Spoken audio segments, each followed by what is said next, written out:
Our destination lies over that dune, beyond the ruins. Mark 'em well, Clive. It's all too easy to lose one's bearings in the sands.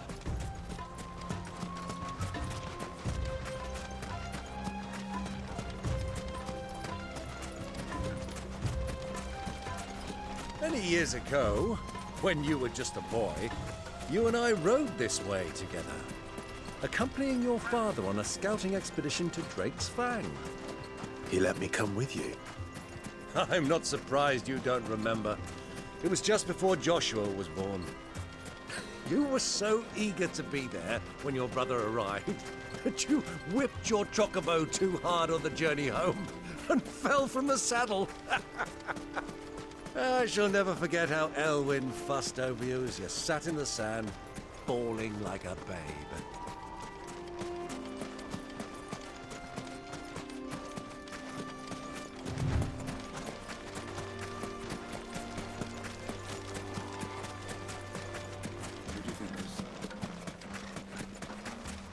So,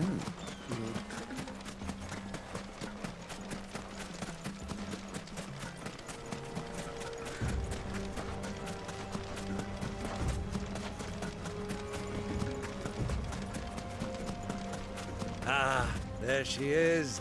The good old Dalamil Inn. Do you know, this heat has given me quite a thirst. Quick drink before we press on?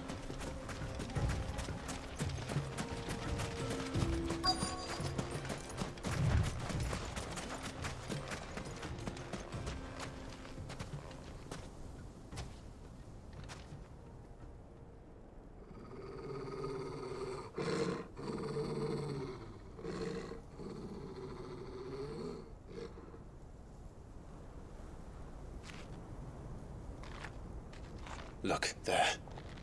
Those are ashen steeds. No doubt about it. And such a long ride from Stonehair. Our Waluda friends must be soothing their saddle sores in the inn. Shall we join them?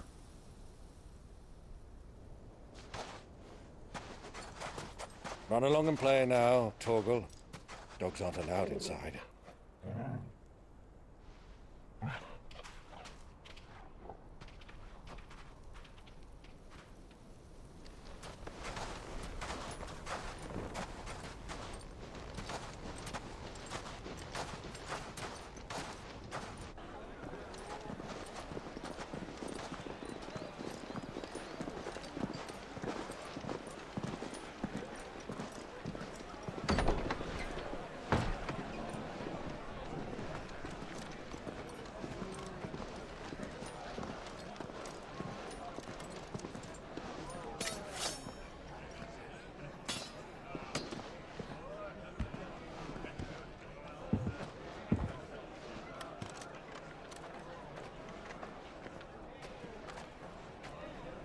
Good day to you. Eating? Sorry about my pal.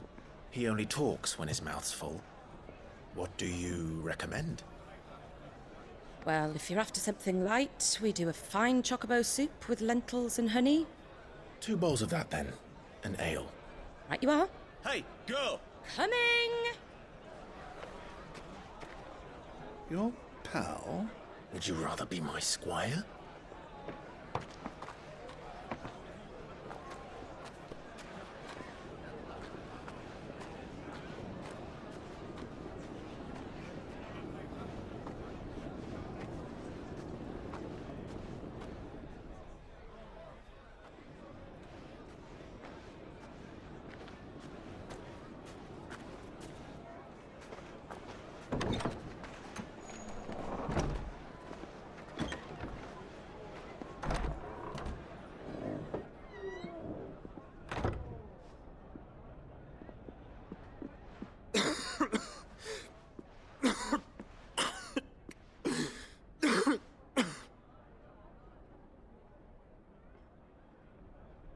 Your Grace, it is plain you are not yet well enough to travel. If you would only let me take you to someone who can better attend to your ills. No, we must press on. Prince Dion has returned to his camp and will soon depart for the front. I must speak with him at all costs. miss this chance and I may never get another. You do understand that? Yes, Your Grace. But you must at least agree to take your medicine. I'll fetch you some water.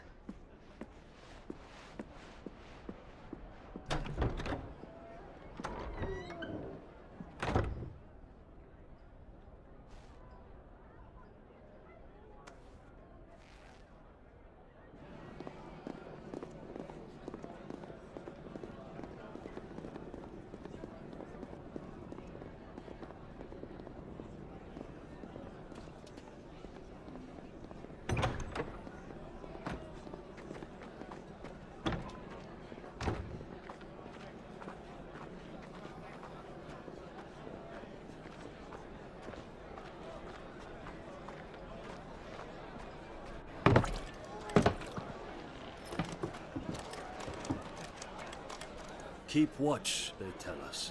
But all I see is sand. I hear they got our guest back to the Fang without any trouble. We'll be leaving soon enough. Why the Lord Commander dragged us all this way just to save that blockhead skin, we'll never know. Dominant or not, he's a bloody idiot. That'll be Cooker, then.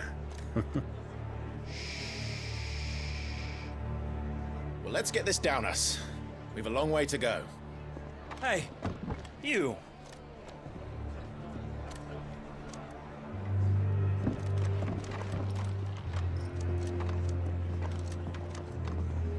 Uncle? Sorry.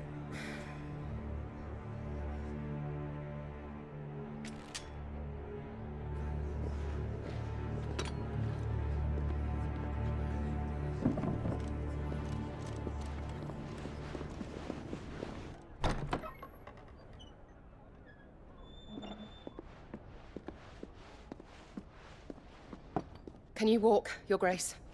What's wrong? I fear trouble may be brewing downstairs.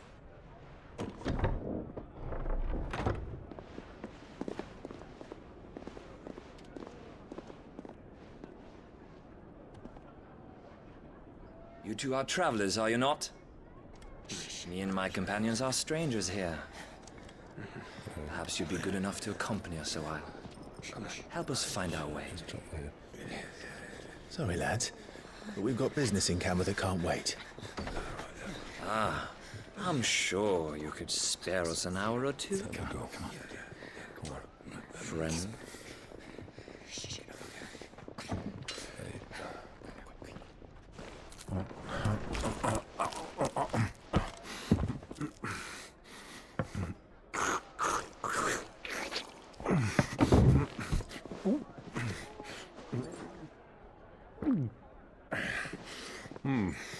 I'm afraid we don't have a moment to lose. Friend. Stay back, Uncle. Gladly.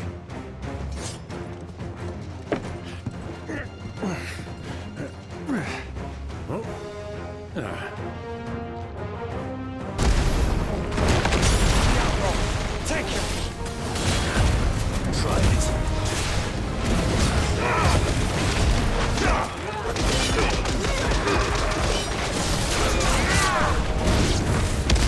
Bravo, my boy! Just like that!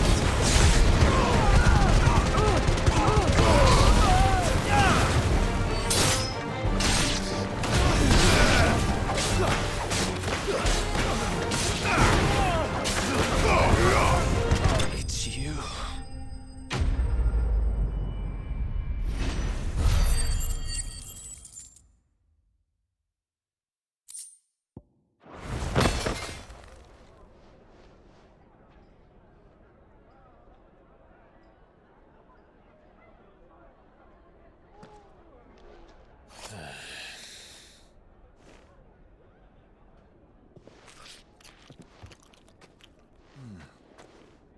For your trouble.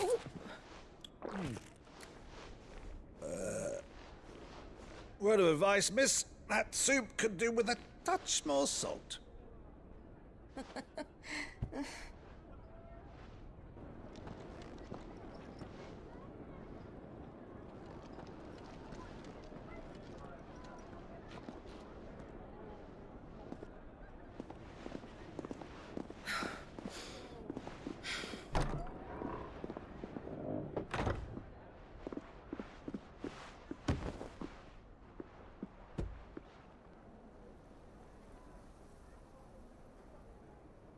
Now's our chance.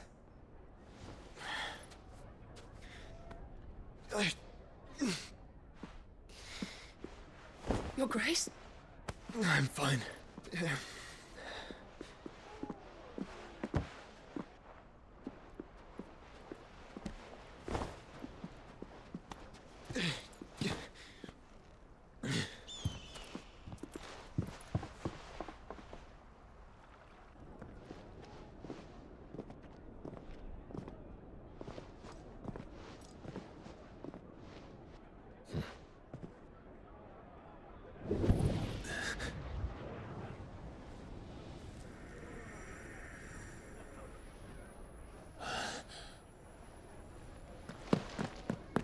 Clive?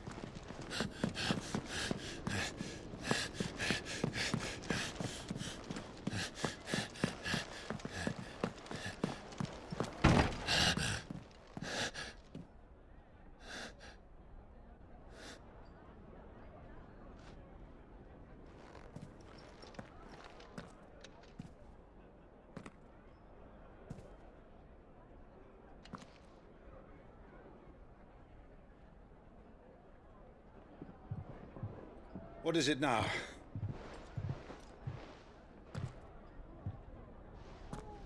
It's nothing. Let's go.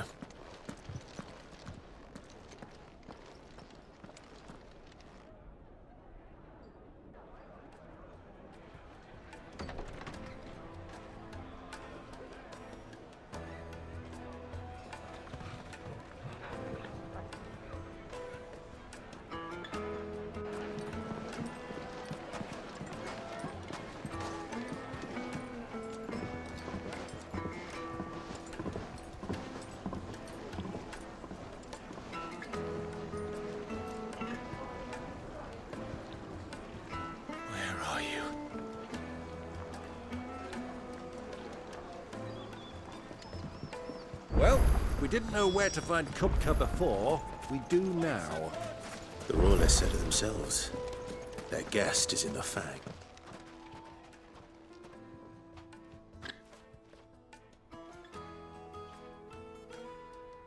Ah, they've closed the road.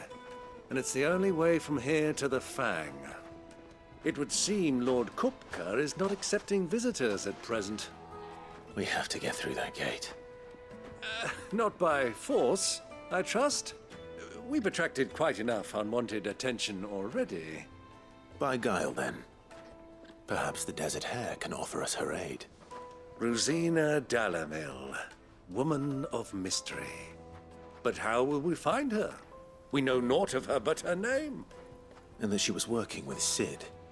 Sid's other collaborators have all been people of means, the wealthiest and most successful members of their communities. I'll wager this Rosina Dalamil is the same. That would certainly help to narrow the search. We need only inquire as to who is in charge of the town. And that's exactly what I mean to do. Looks like we won't be getting back to Dreg's Fang anytime soon. Light it, for Gilbert's sake!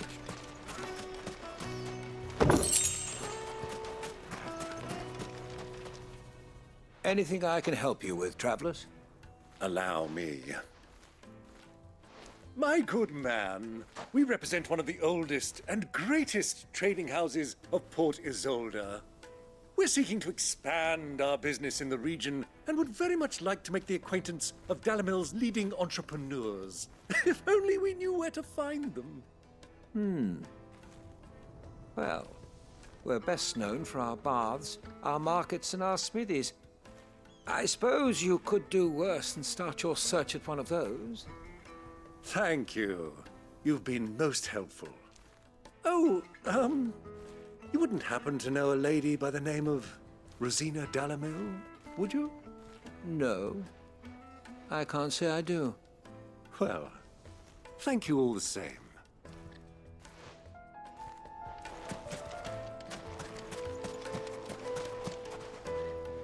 What do you want? Can't you see I'm busy? I won't keep you long. I'm looking for someone. A woman by the name of Rosina Dalamil. Do you know her? Never heard of her. Is that all? One more question. If I wanted to find the richest trader in town, where would you recommend that I look? Oh, that's easy. The Briar's Kiss. Won't find a finer smithy this side of the strait. The owner's only a young sprig, but he's got all the right ideas. The Briar's Kiss, you say? Thank you. I doubt this young sprig is the person we're looking for. You said Sid's contact was likely to be an influential sort. Influence comes with age and experience, believe you me.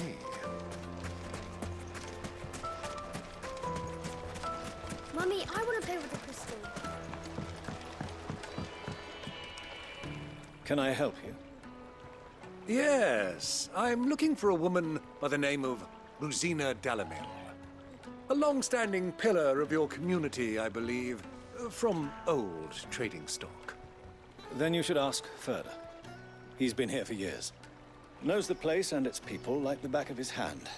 And he's in with all the old merchant families. Try the baths. That's where you'll usually find him. Thank you kindly.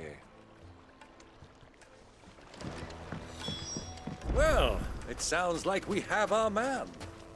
Perhaps. Let's go and find out exactly what this Ferda knows. Sweet incense! What wax candles?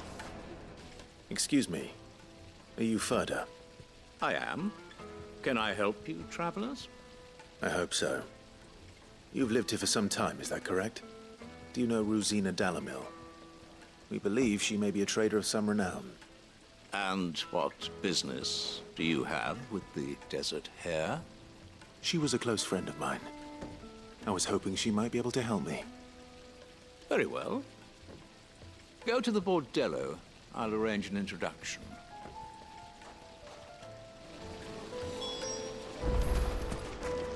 Just look at the detail! Do you think we can trust him? Only as far as I think. So you're the ones who've been sniffing around. I beg your pardon?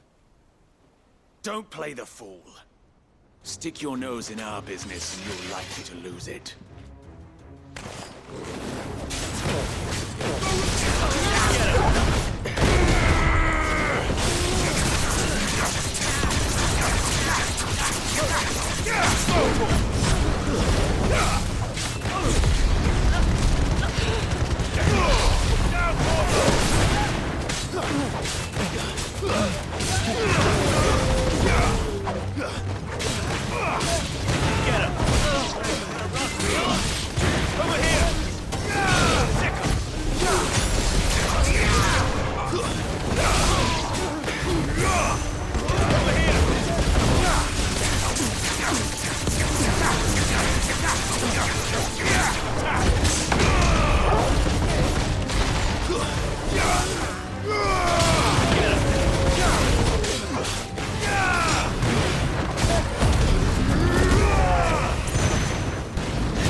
Who are you working for?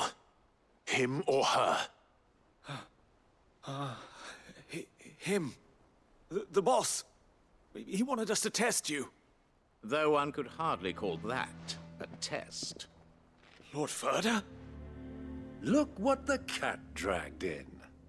Your skill with a blade is rare indeed, my lord. A fitting talent for an outlaw. You know who I am. So what now? Call in the Men of the Rock and collect the bounty? That isn't my decision to make. Our work is done. Take him to meet his precious Rosina. She will be interested to make his acquaintance. Yes, my lord. To the Lock of Leisure, then. To to the Lock of Leisure.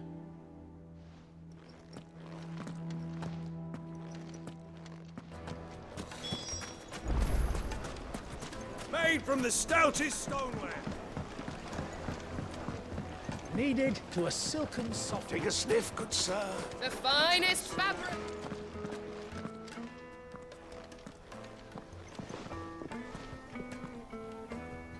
Is this the place?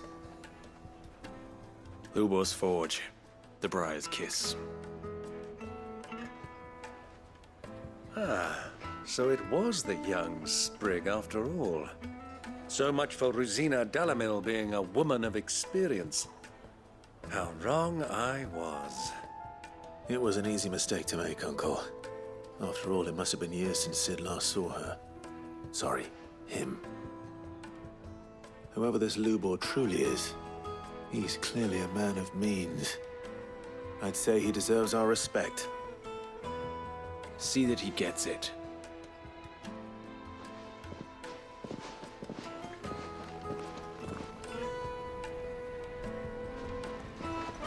Lubor, Lord Furder told me to bring them to you.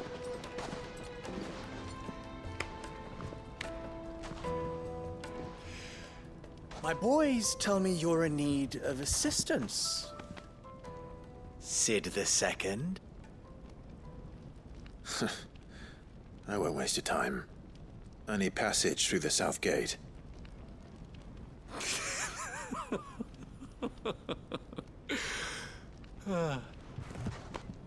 Tell me, what do you think is a merchant's most important commodity?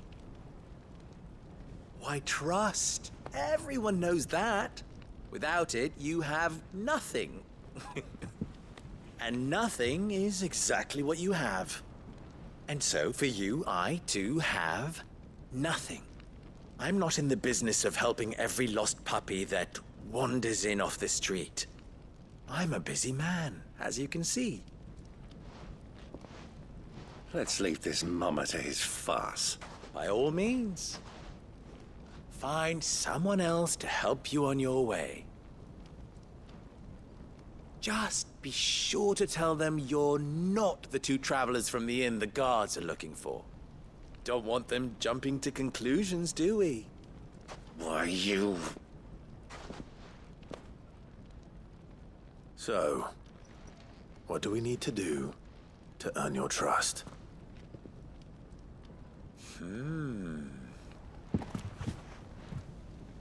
I like this one. Willing to do whatever it takes to get what he wants. Ha! Men like you have a special place in my heart. Why, you ask? Because they get me what I want. Always. Fine. So what do you want? Don't tell me you're going to listen to this swaggering scruff! We might as well hear him out. It's only natural that an ally of Sid's would seek assurances of strangers. Assuming he is an ally, of course. 5 years ago, he would have still been a boy. And yet even then I had more good sense than a man, 5 times my age? But enough of the pleasantries. We were speaking of what I want. I want you to put an end to the trouble in Dalamil. Return to me when you have done so, and you shall have my aid. Until then, I bid you good day. What trouble? If you're going to give us orders, be clear about them, damn you! Manners, Greybeard. One catches more damselflies with honey than with vinegar. What did you call me? My apologies. A word of advice in recompense. Follow the crystals. Oh, but that was 3. Oh, I'm making this too easy for you. Ha! It will be easy. Solving his little riddle should be like dealing with him. Child's play. Let us divide our forces, Clive. I'd rather not drag this parlor game on any longer than we need to. All right. Good luck, Uncle.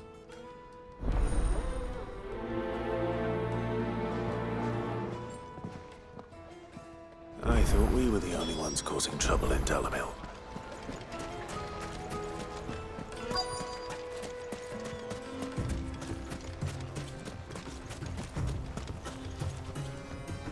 Excuse me. Is it true there's been trouble with crystals of late? You've heard, then? I've heard rumors. Damn thieves. Pilfering the crystals that were meant to fill our cups and light our stoves. Us common folk have hardly had a shard to share between us these last few moons. And it isn't as if we can buy them on the black market either. Whoever's taking them, they aren't sharing.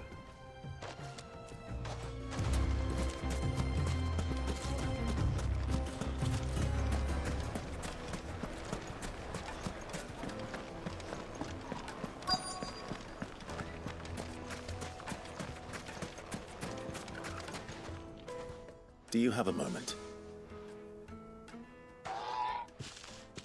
Depends what for. Just a question. Dalamil seems to be thriving compared to the other villages I came through on the way. Is there a reason for that? Well, we're a stone's throw from Drake's Fang for one. The soldiers guarding the Mother Crystal and the shipments need a place to spend their hard-earned gil. The men of the Rock throw their money about like there's no tomorrow. Is that so? Well, thank you. Don't let me keep you from your work any longer.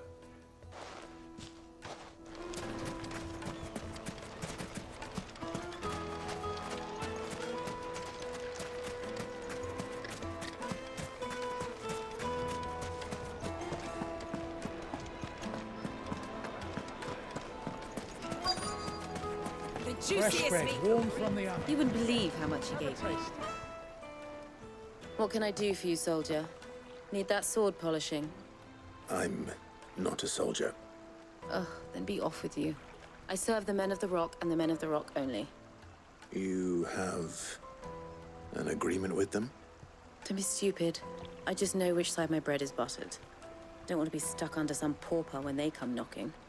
With pockets deeper than Zemeckis and an urge to empty them. No, just leave, will you? Before you scare them off. I think I'm starting to get an idea of what's been going on. I wonder if Uncle Byron's learned anything of use. They'll probably be back at the inn by now. Carpets have pride of place. What was all that crashing and banging? Why is the tavern shut? It's you, the one who broke all our furniture. What do you want? Haven't you caused enough trouble already? I'm looking for my pal. Have you seen him? The gentleman who was with you? Yes, he's upstairs, but...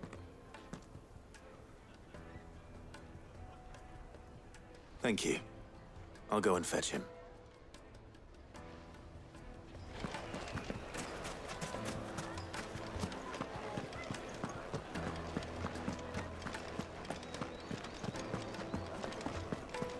Let me treat you. Flush these days. Are you?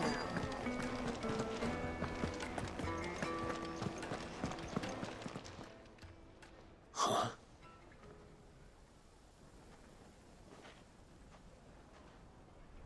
Will this suffice as a deposit?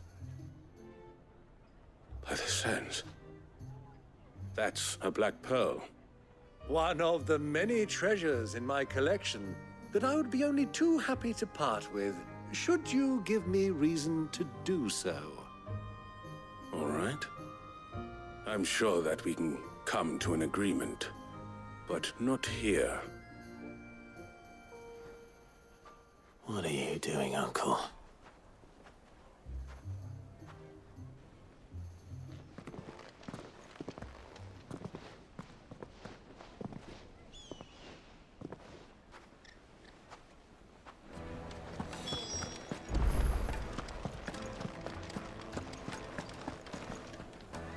Care to explain why you're giving gifts to Kupka's men? Bait, my boy. One cannot catch one's prey without it.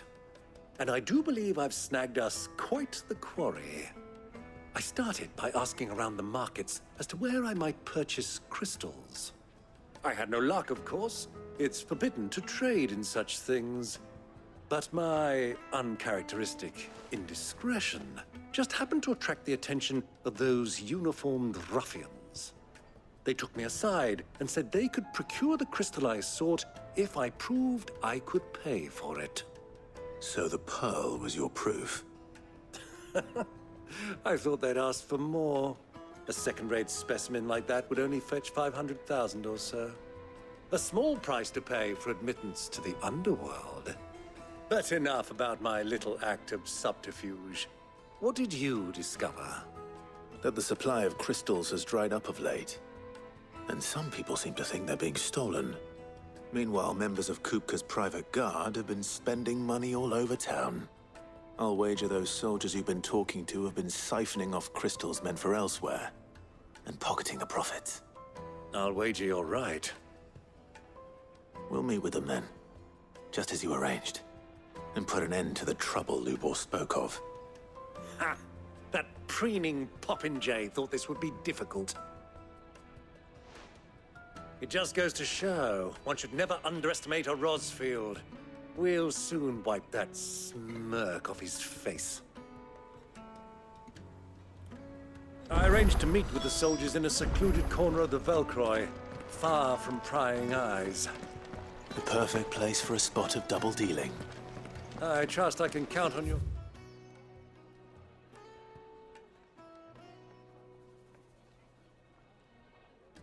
Support, if things turn sour.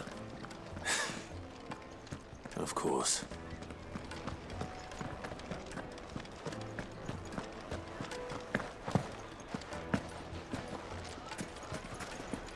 Why is the tavern shut?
I'll take it from here.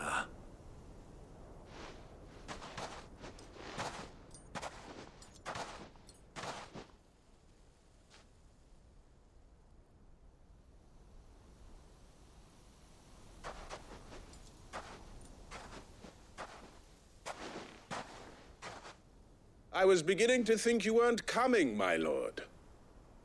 You've brought your contribution? All the silver and stones I could scrape together at such short notice? You brought the whole 500 talents. That was the price we agreed upon, yes? If you've no objections, I'd like to see the crystal. Of course. Right this way, my lord.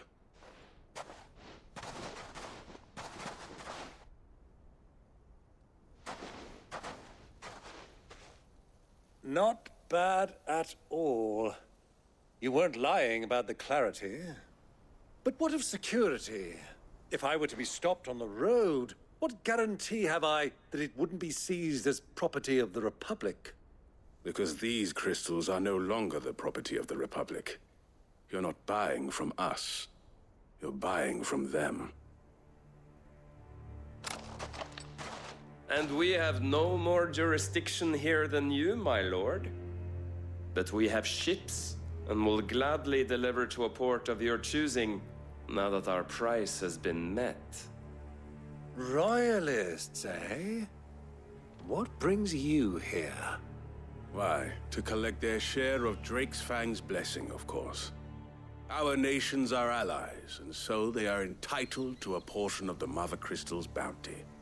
And being such good friends, we elected to increase that portion and share the benefits. And now that these crystals are officially property of the Kingdom of Waloed, we are duty-bound not to interfere, no matter where they might happen to end up next.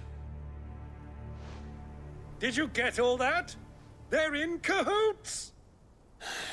So it would seem. My lord, what is the meaning of this? Double-crossing dogs. They're not here to do business. Kill them. Kill them both!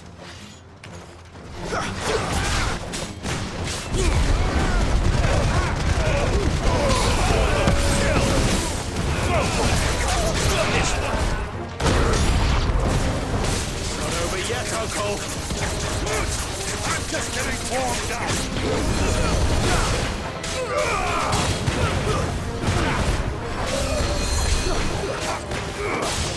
Over here! Nice move!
Well, that wasn't too bad. How'd you like my performance, huh?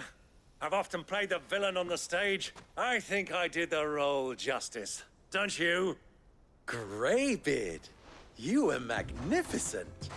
The battle scene was particularly thrilling. Such a shame you didn't have more of an audience, but perhaps that's for the best. How long have you been watching? Long enough to witness your uncle's sordid transaction. I hardly expected one so venerable to degrade himself so thoroughly, buying one's way into the confidence of degenerates. Ingenious. This was the trouble you spoke of. The men of the Rock taking crystals meant for the common folk and conspiring with the Royalists. Well, now it's over. Indeed it is. The people of Dalamil had scarcely any means of redress against Kupka's men, let alone a foreign army. Until you two came along, that is.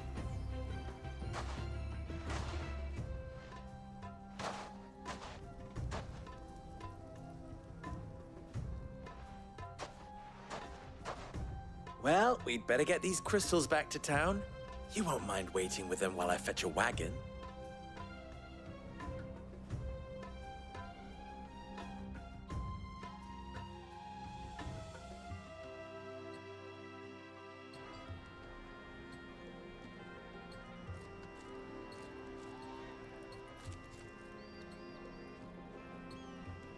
It occurs to me that I still don't know your name. Clive. So, Sid the Second is a Clive? I suppose it could have been worse. Well, Clive, you held up your end of the bargain, so I must do the same. Passage through the South Gate, was it not? To tell the truth, you've helped a little there too. Many of the guards have already been redeployed to deal with the issue of their missing comrades. And those left behind have been encouraged to look the other way should you attempt to pass through. Thank you. And please allow me to cover your costs. You still have the purse I gave to the soldiers, I trust? I saw you pluck it from one of the bodies. Oh, dear. Was I really so obvious? And my name is not Greybeard. It is Lord Byron Rosfield, thank you very much. No, thank you very much, Greybeard. Double the... Ugh! Here, wear this.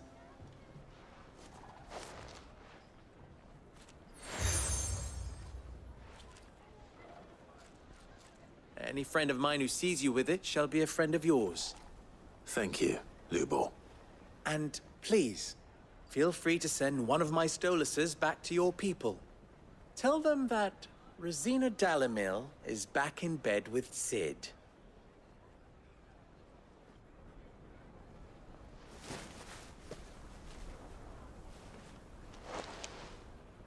Omia los delan. Tu isakelis.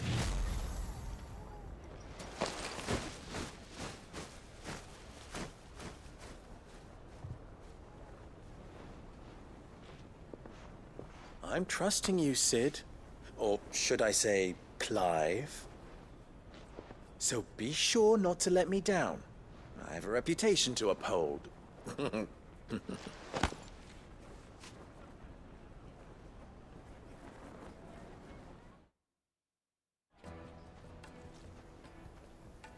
Well then, I wish you a safe journey south. Thank you. Not at all. It was my pleasure. Come on, Uncle. Let's go.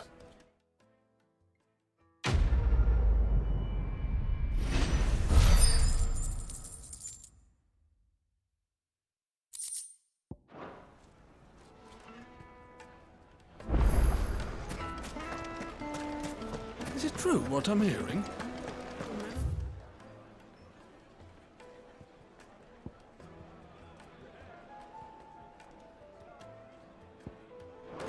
It would make her most fine. fragrant herbs needed to a silken softness. Plates and pots! Hanging lantern! Ha! They've opened the gate! Lubor was true to his word. We should get going soon. Do you have water? Ah, I'm not too late. What is it, Lubor? A question that I neglected to ask earlier. Where is it that you're bound? To Drake's Fang. To finish Hugo Kupka. Just as I thought. Then allow me to share a secret. Drake's Fang is currently riddled with royalists. Talmeki and Waloed are allies, and as you have seen, their soldiers work hand in glove. But no nation has ever before allowed a foreign army to make a barracks of its holiest of holies. Not by choice, at least. And there's more. A man on the inside of the Fang has failed to report for several days. I fear there may be more trouble lying in wait for you on the road ahead. Isn't there always? If you're determined to beard the lion's den, then promise me one thing. That you will enter via the mines, where the guard is lightest. I've lost one Sid already. If I lose another, people will start to think me careless. I don't plan on dying. Not before Kupka does, anyway. Well, so long as you have a plan.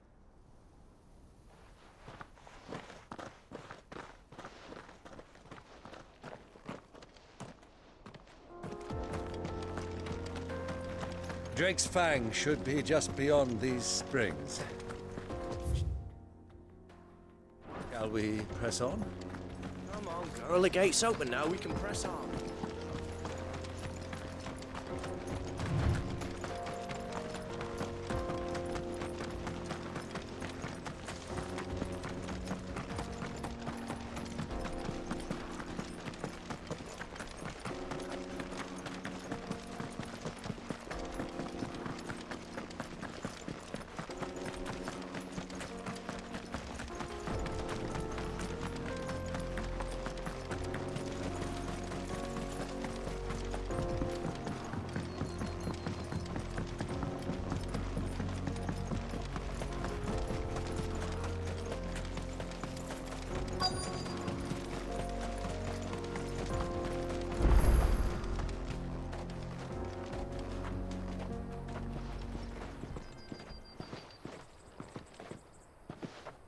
There it is, Drake's Fang.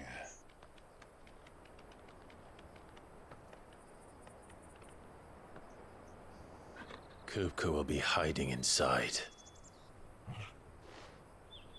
Along with goodness knows how many guards, all on highest alert. You'll need to keep your wits about you if you're to reach him. So be careful. I will, Uncle.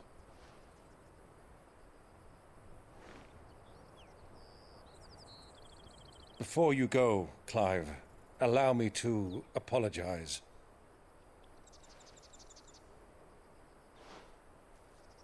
After what befell at Phoenix Gate and the crisis that followed in its wake, I fled. I retreated to my counting house and danced attendance upon the vicereine in the hope it would bring me favor. I betrayed my nation to save my skin, like the coward I am. And I'm sorry. Uncle, please. It's not too late, Clive. Rosaria is yours by right, and there are those that would help you to take it back. Had I the courage of my brother, I might already have done so. But that ship has sailed. You, however... No. Forgive me, but I cannot. I fight to build a new world now. A better world. Where men can live and die on their own terms. I was raised in a nation that strove to improve the plight of bearers.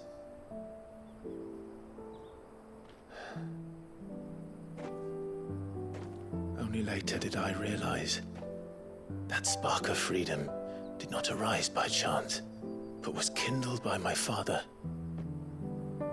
You would see me follow in his footsteps.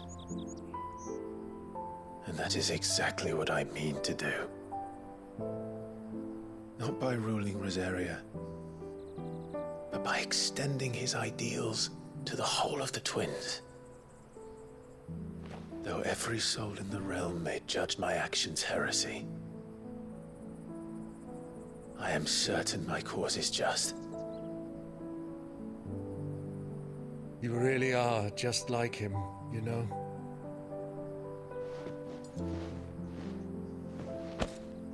Thank you, Clive, for coming back to me.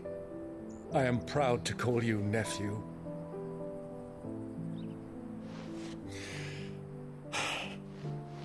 Well then, this is where we must part ways.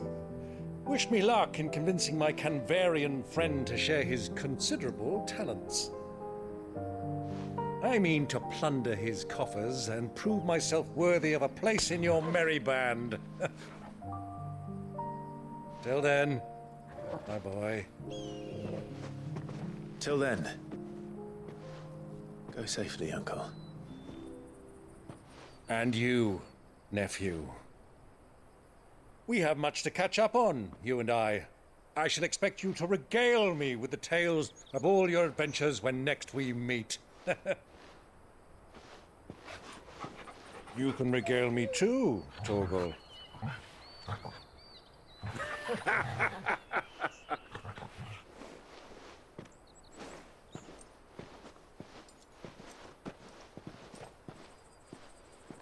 I'm coming for you, Kuka.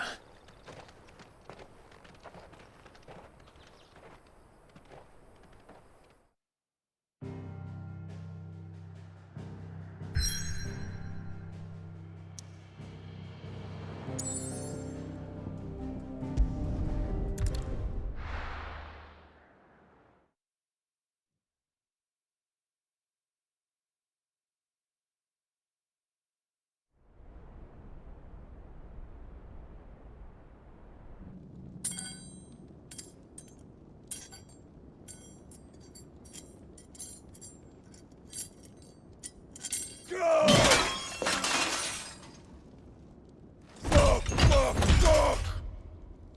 Why do they start? What has that gutter rat done to me?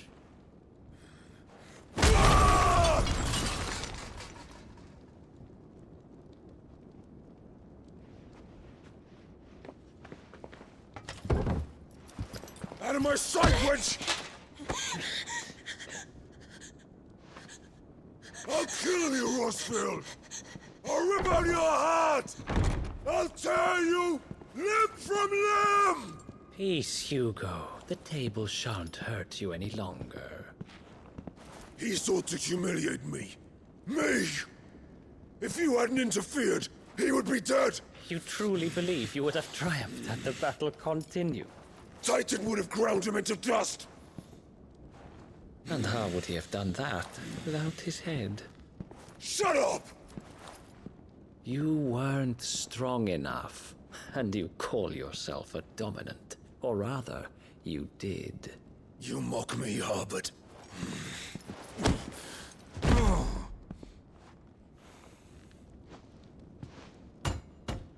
Do you see, Hugo? You are weak. Fuck! But so long as that fire burns within you, there is still hope. There may yet be a way for you to take your revenge. Tell me, what must I do?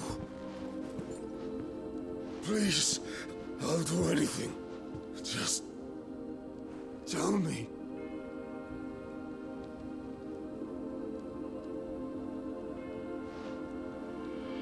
The heart. What of it? A mother crystal's heart is the most concentrated source of ether in all creation. Perhaps you could take advantage of that. Of course, the crystal would not yield her blessing to any ordinary man.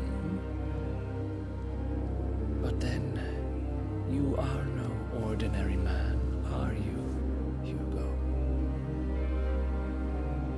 Clive Rossfield stole your power, but others have suffered a similar fate, and still managed to find the strength to conjure their icon.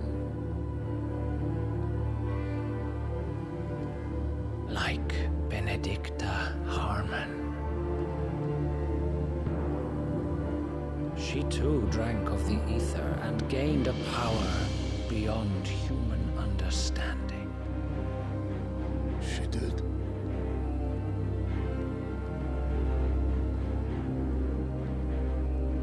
Benedicta. Benedict.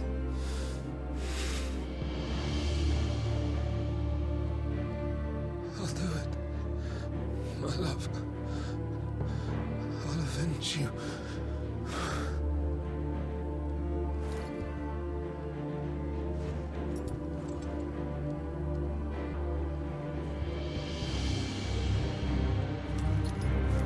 Run along now, Hugo. You need only follow the light.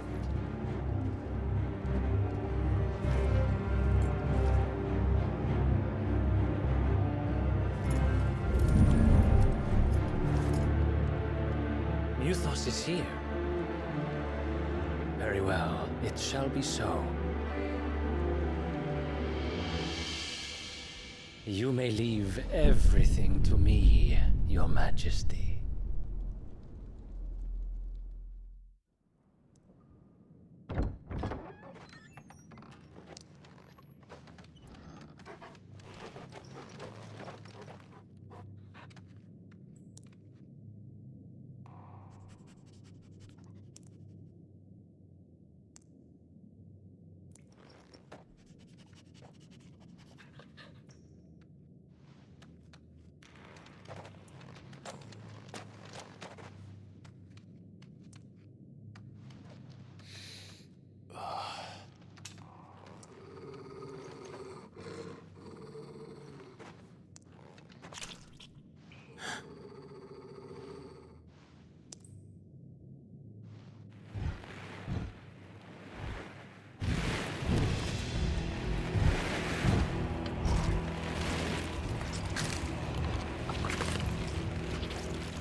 Royalists bring them from Ash?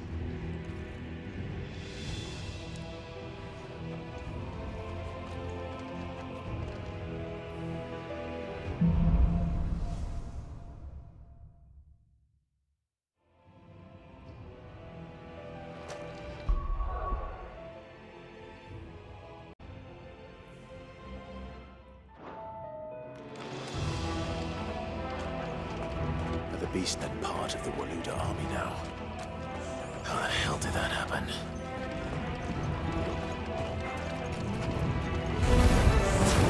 Spotted us.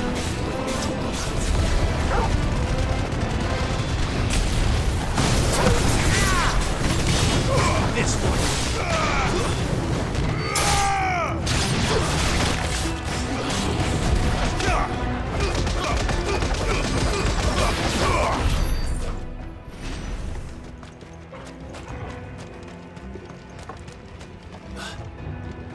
taken over the entire mine.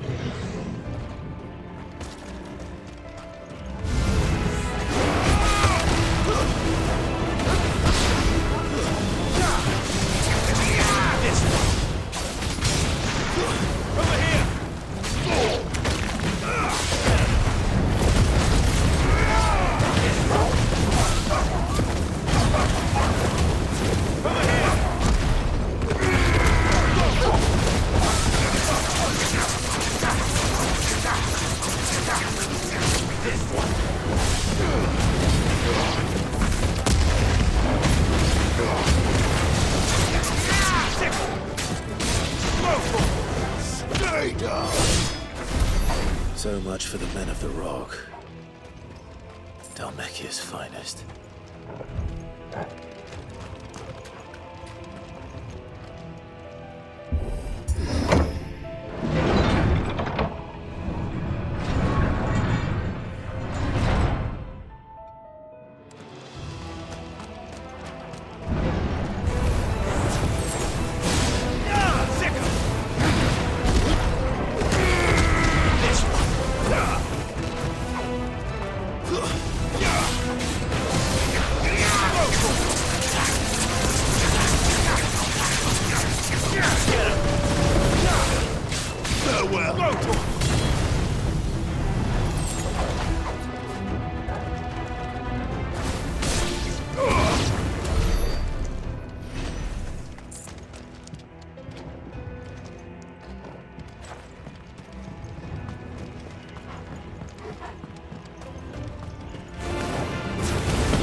Stairs. This must be the way out.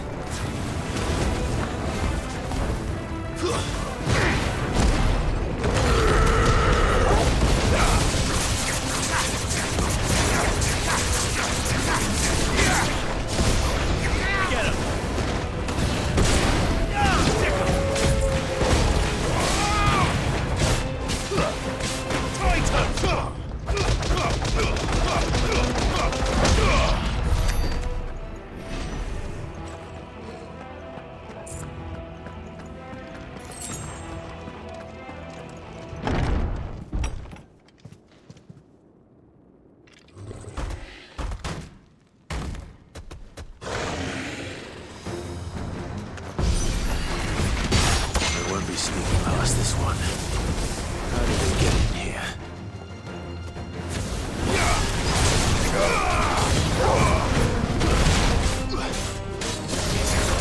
Get him! Go to him! Sick him! Now go, go! Go to him! Go, go!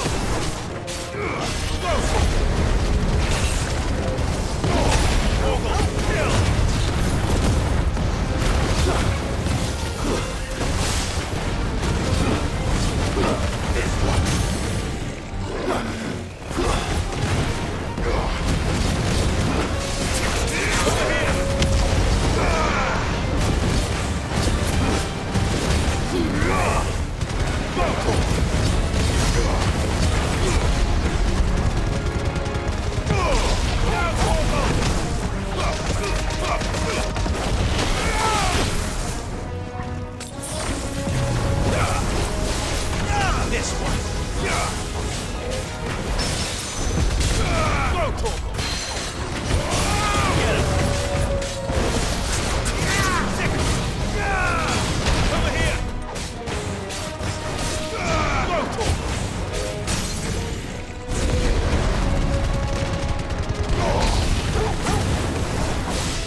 Flames.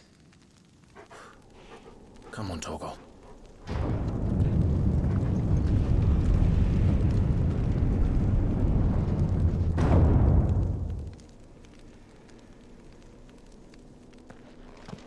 Kupka never did do things by halves. As if taking the mother crystal for his own wasn't enough. He had to build his castle in it.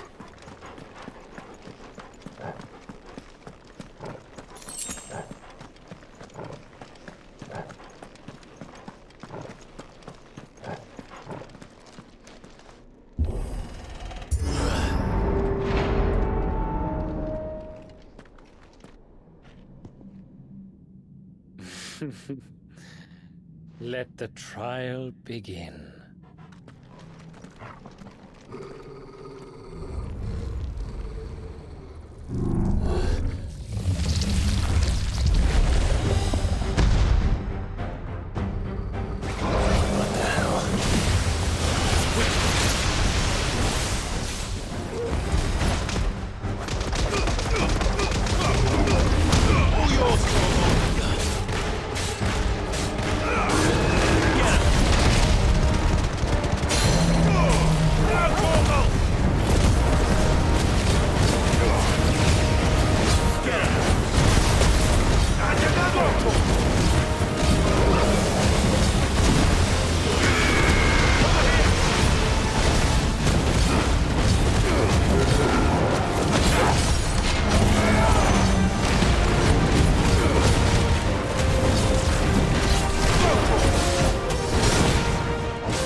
Seems we're expected.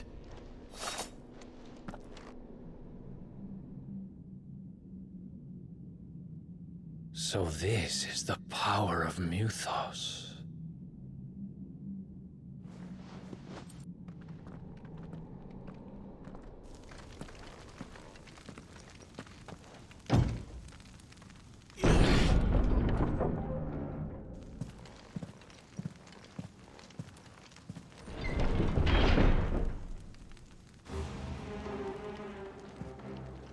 Did the orcs do this too?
the hell is going on?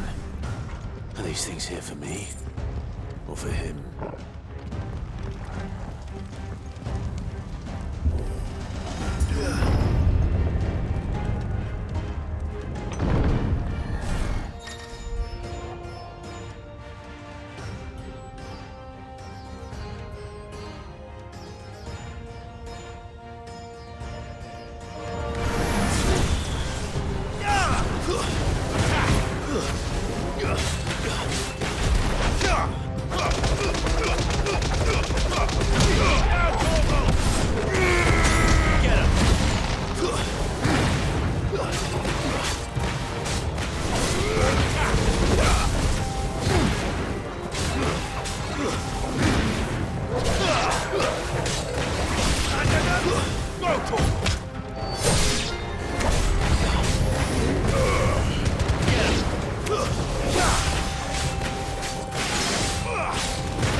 First orcs, now these nightmares. Is this your doing, Ultima?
You've been busy, Kupka.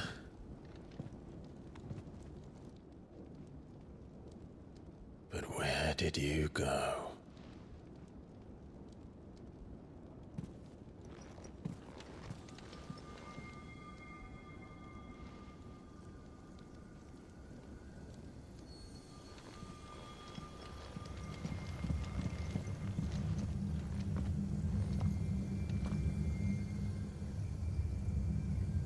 The heart.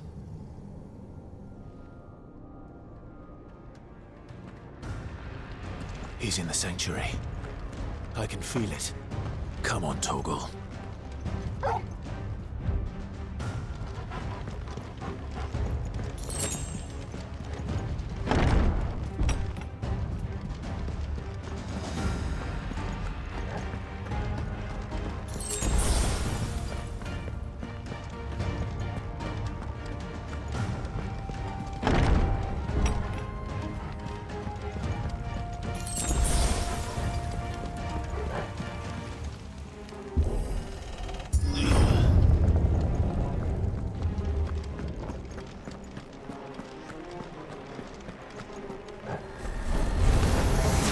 Just what I needed.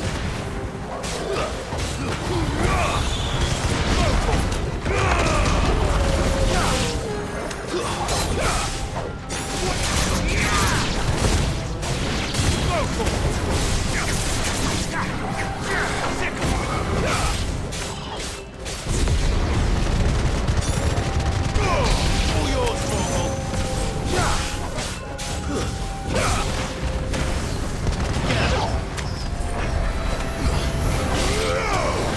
This one.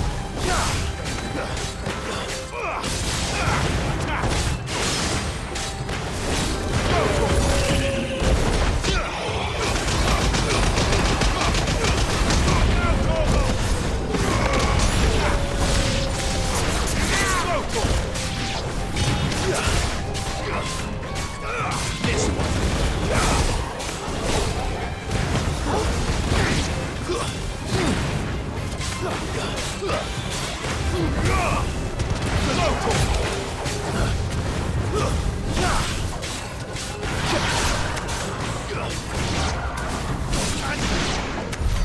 That had better be the last of them.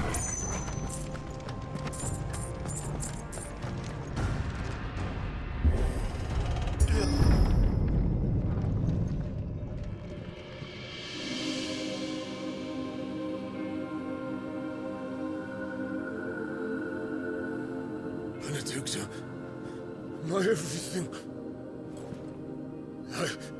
I've missed you so much. Kuka!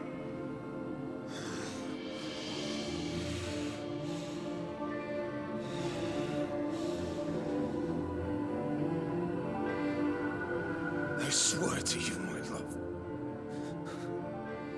we will never be parted again. What's wrong with him?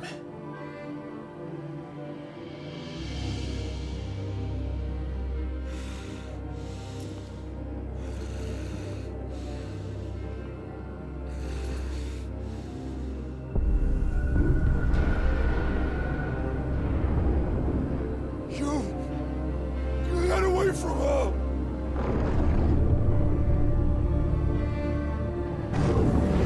Benedicta!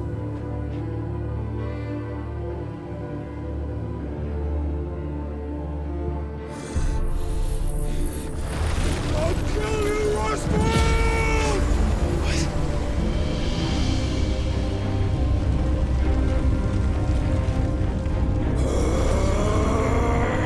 Oh shit, he's priming.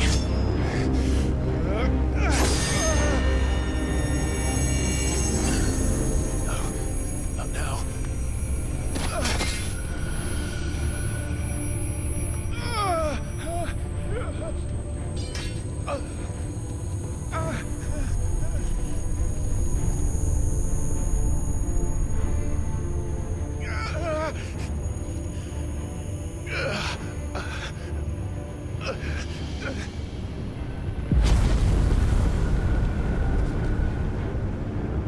Come on.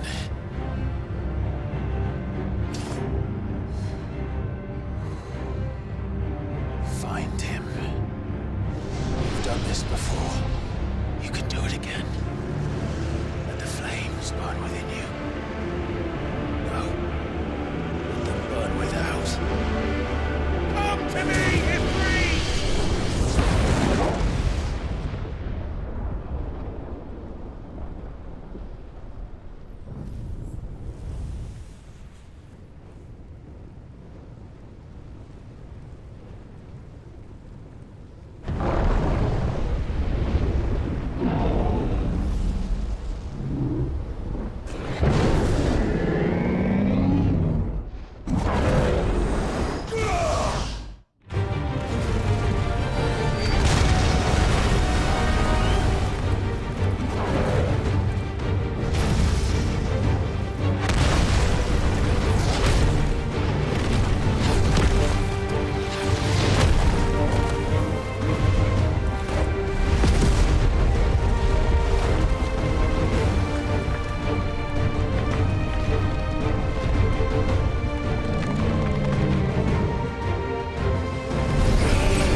But if you can do it, then so could I!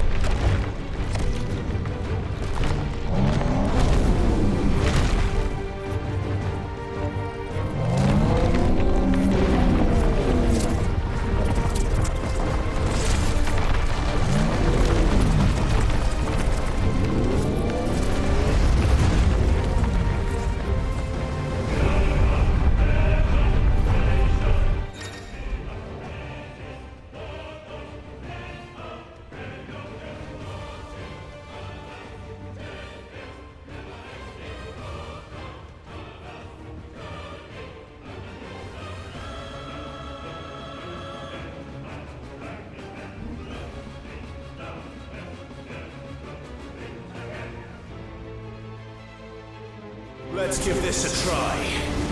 Not bad.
that you, Ultima? What do you want? Your soul is tainted with worthless human will, yet your thirst for power remains undiminished.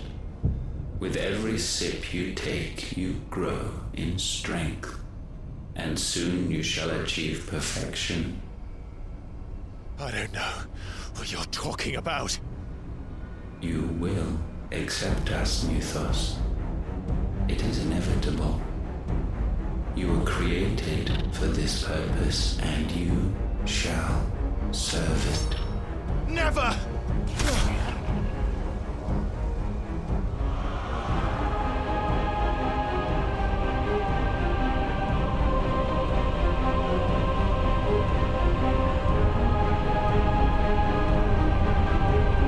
Fight it, Clive! Don't let him in! Consciousness. We see now. Human will is so insubstantial it cannot exist in isolation. You mitigate its weakness by interweaving it with your consciousness. We believed we had merely to purge you of your will to claim our vessel. It appears we first have to sever every thread of the consciousness that supports it. No matter. The time to build a new world is not yet upon us. We will contemplate.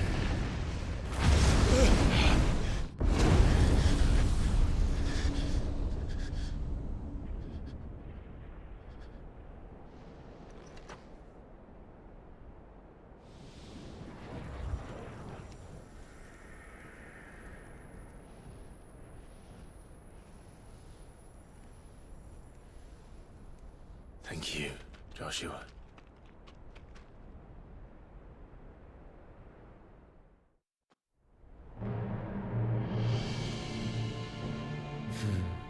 One can no more command the power of ether by drowning in its flood than one can constrain the tides by standing in the sea. I had thought Hugo wiser than this, but it seems his head was full of rocks after all. Titan was strong. Your Majesty. But Mythos is stronger. For 5 years, that man lived only for revenge. Clinging fast to a fiction, even as it swept him into the abyss.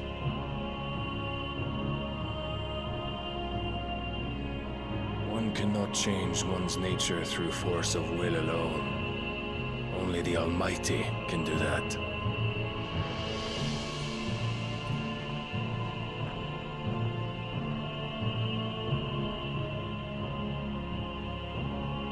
Hugo Kupka, the man who gave his life for a woman's head. A fool like all the rest.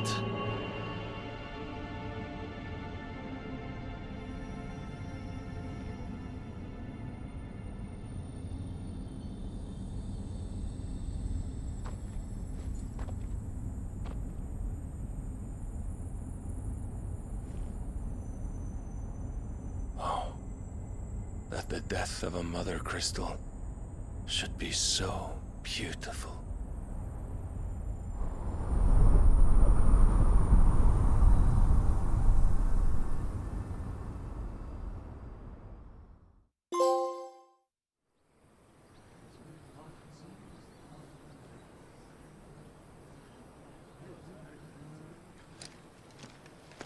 Some medicine, my lord?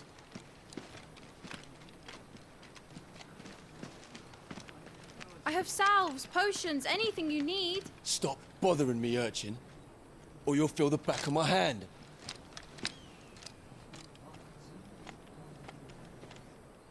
You must consider your health, my prince. If a show of force is needed to keep the Dalmex at bay, you may trust in your dragoons. I beg you to call on Bahamut only as a last resort. His strength comes at too great a cost. The Empire agreed to an armistice with the Republic, and yet the Emperor still plots its ruin. For now, the Dalmecs suspect nothing, and as long as I can hold their gaze, war need not be inevitable. But more than that, Bahamut is the champion of the Empire. When our people look to the heavens, the sight of him gives them hope.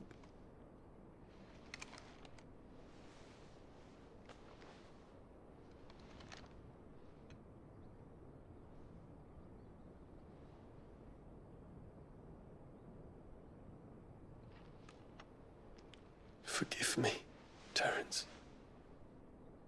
Would that you were my master.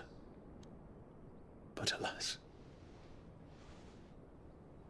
I will always be your loyal servant.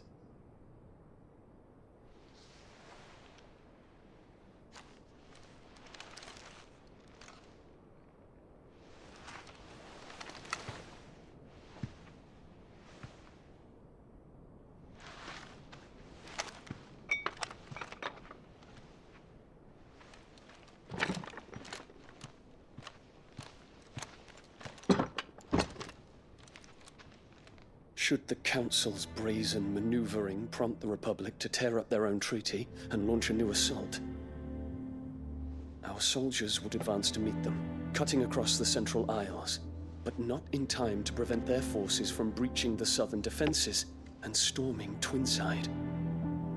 And so the capital would become a battlefield. Thousands of innocents would die. I cannot allow that to happen.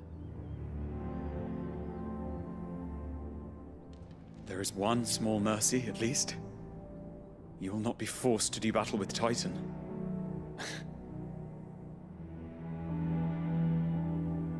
Would that I could avoid doing battle at all. 1,000 pardons, Your Highness. What is it?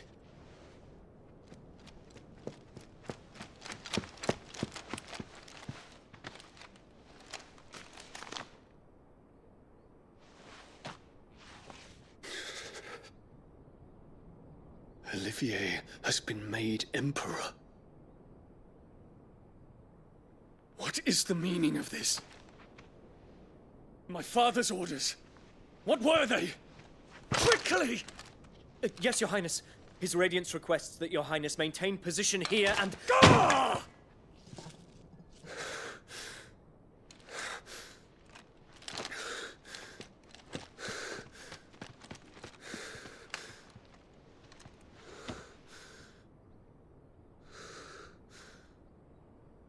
Terence. Yes, my prince. I must go to the palace. I'll ready your steed.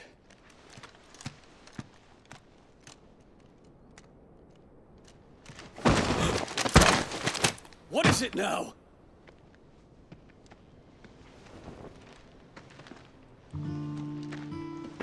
Forgive the intrusion, Your Highness. I know you. At ease. We stand in the presence of the Phoenix. You wouldn't want to get your fingers burned. I hope I'm not interrupting. Not at all. Though I admit, I did not expect such a distinguished guest. How many years has it been since the Remembrance ceremony? 20? I thought you long dead. Do I address a ghost? Many have told me that I look like one. But no. I'm alive. Just. Prince Dion of the House Lesage, I have a tale to tell you.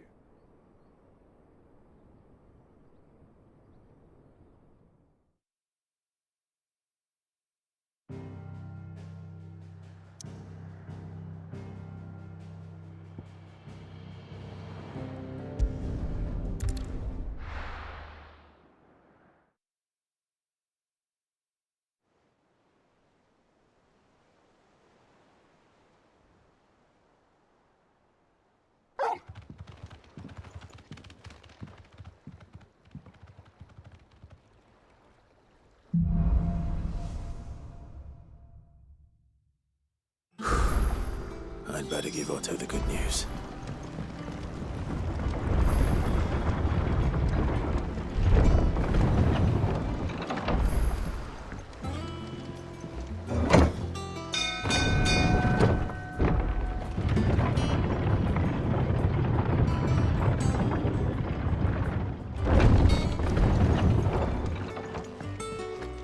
What became of Kupka?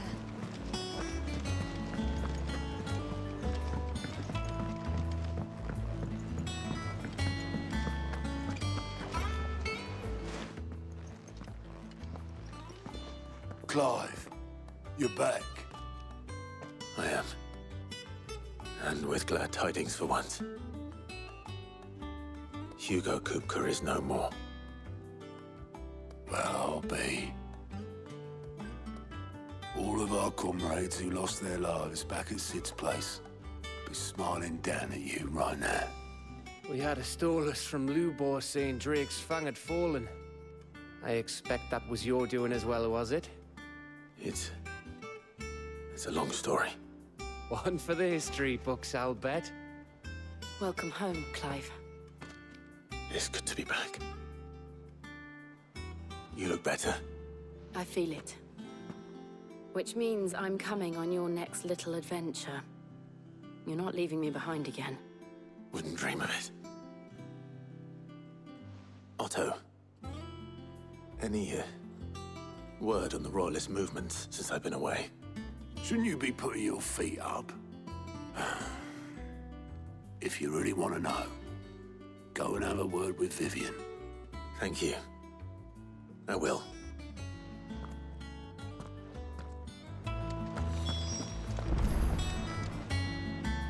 Ah, the conquering hero returns. And with hardly a scratch on him. I may have picked up one or two. Well, the fact that you came straight to me instead of visiting our resident physiker suggests that you picked up something more important. A scent. The scent of Waludas. The very same. But whatever plans Kupka was hatching with the Royalists, he took them to his grave. As did his men. Slaughtered by the orcs who'd taken over the Fang. Orcs, Vivian. I've never seen such creatures in Storm before. The Waludas must have ferried them over from Ash, but why? Why work to rescue Kupka only to invade his home, the mother crystal of an allied nation, and let both fall? It makes no sense. Do you know the tale of the blind men and the Adamantus? One can often be led astray by focusing too closely on individual details. One must instead see the bigger picture. And what bigger picture is there than my map?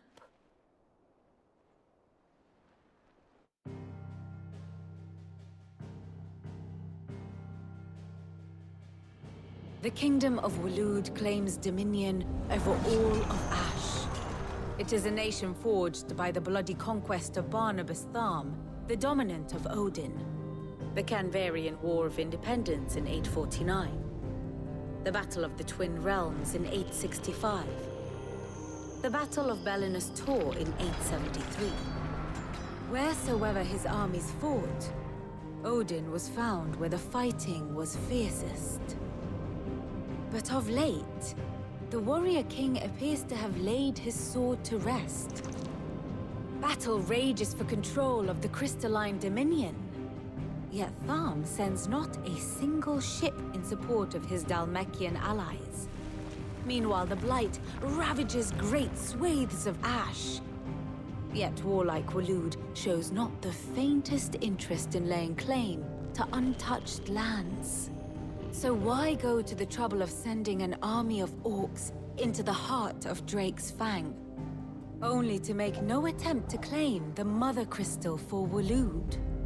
It can hardly be for lack of men. Tharm's armies rival any in the Twins. No. We have not seen the last of the Waluda standard. Odin will ride again. It is but a question of when. And on that day, who will be trampled underfoot?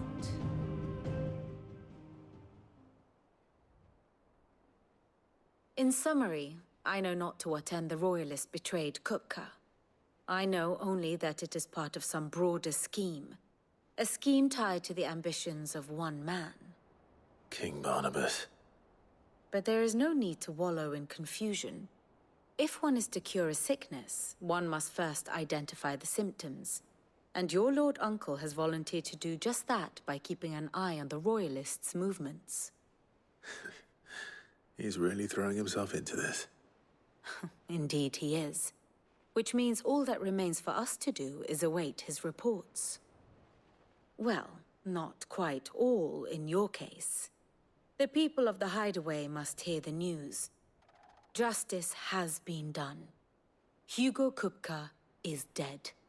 The wounds he left that night are still raw, especially for those who lived with Sid the longest. Tell them that those wounds might finally begin to heal. Consider it the price of today's instruction. I've never known you to be sentimental. What can I say?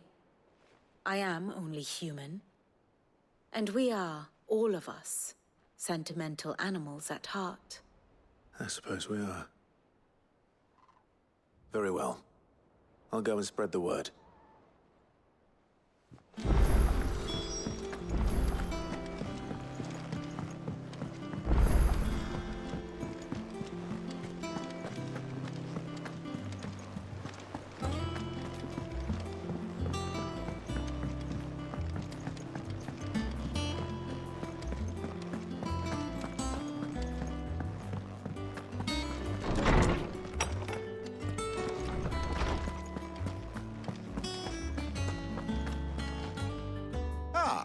Clive, have you come seeking the gift of knowledge?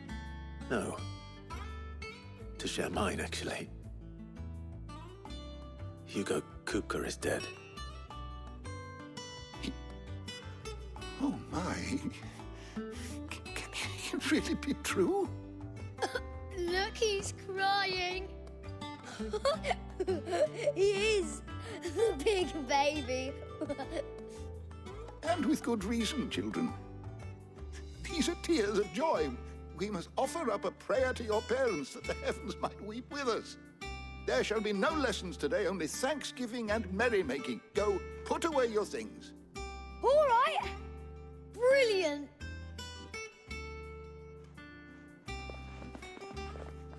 Finally, a new dawn has broken. It has. Thank you, Clive. I cannot wait to share the good news. Hippocrates.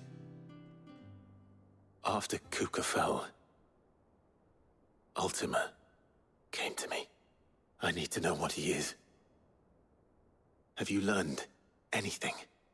Alas, no. And not for want of trying.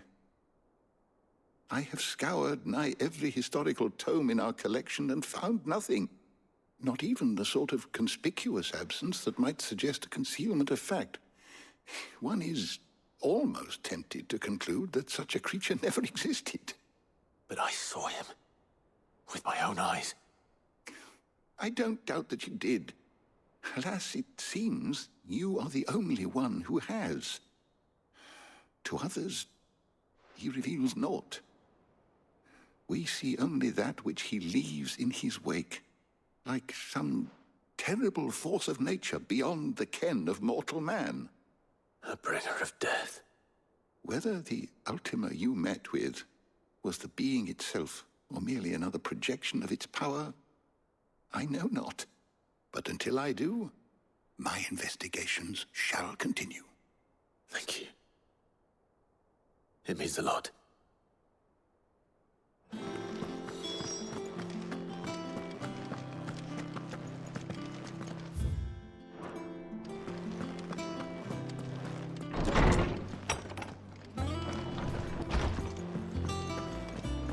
Thanks to Sid. Well, someone looks pleased with himself. It's true what I'm hearing, then. Nothing escapes you, Lady Karen. It's true. Kupka is dead. No more looking over our shoulders, then. Good. I'm starting to get a crick in my neck. Don't let it go to your head, though.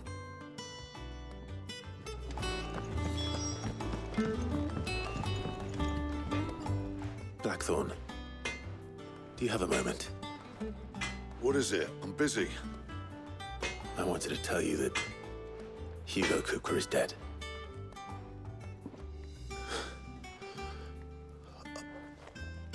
I can't tell you how long I've been waiting to hear those words. This is it then. A new beginning under a new Sid. I'll try to live up to the name.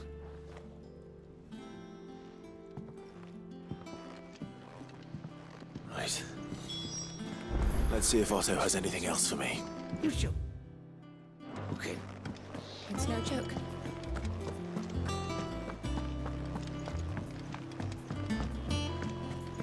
I'm telling you, it's true. I heard it from Otto's own lips.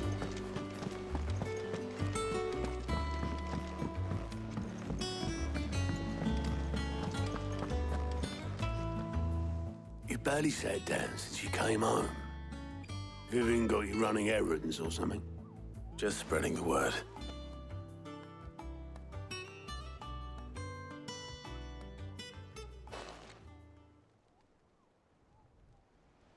So, the Professor's got a soft side, has she? I'd never have guessed. No. She was right, though. Everyone was glad to hear the news. Ah, but you ain't told everyone. I can think of plenty of friends back at the old hideaway who'd sleep more peacefully for knowing. Not least of all Sid. You should tell him. You're right. I should. And I will. Well, when you do, be sure to take Mid with you. She's been going at it hammer and tong down in that workshop of hers, trying to do her father proud. I can't remember the last time she visited the old sod's grave. Very well. I'll suggest it.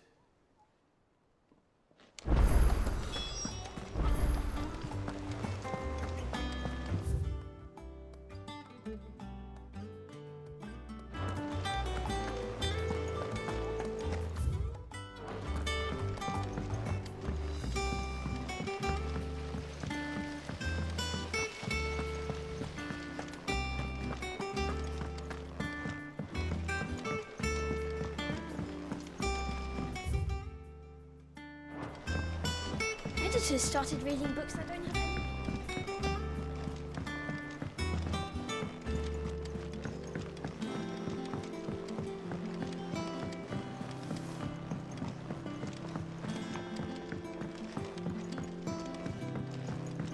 If I don't come up with something soon.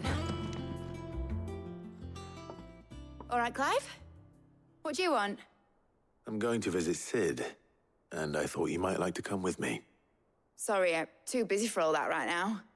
I've got to get this thermal displacement stack sorted. Thermal... Displacement stack. Here. And this is for... Only the fastest, finest ship the world has ever seen. The Enterprise. Me and my dad designed it together. Where other vessels rely on the fickle winds to drive them through the water, ours is fitted with mithril engines. And those things have got more push than a behemoth in a bad mood, and more heat than all the hells put together. Which is where the stack comes in. I may have already talked some tight-lipped shipwrights into putting the hull together for me in a little dockyard in Canva. But the stack's a bit more involved, so I'm building it here. Thing is, it's so involved that I'm running behind and it's starting to hold things up over at the shipyard. I'll come and see my dad, though, when I'm done. Whenever that is. Is there anything I can do to help? Good old Clive. I were hoping you'd say that. First things first, I need some parts meching. The stack will be made up of 3 major components. There's the plating, here, that channels hot vapors away from the engine. The helm over the top, that disperses all that heat into the air. And the shielding around the sides. That stops the rest of the ship from going up in flames. A full suit of armor, then. Probably best to take it one piece at a time. Then you'll need to start with the plating. Everything else fits onto it. I've got the designs and the list of materials here. Show these to Blackthorn. He'll know what to do. I can't make head nor tail of them. Luckily, you don't need to.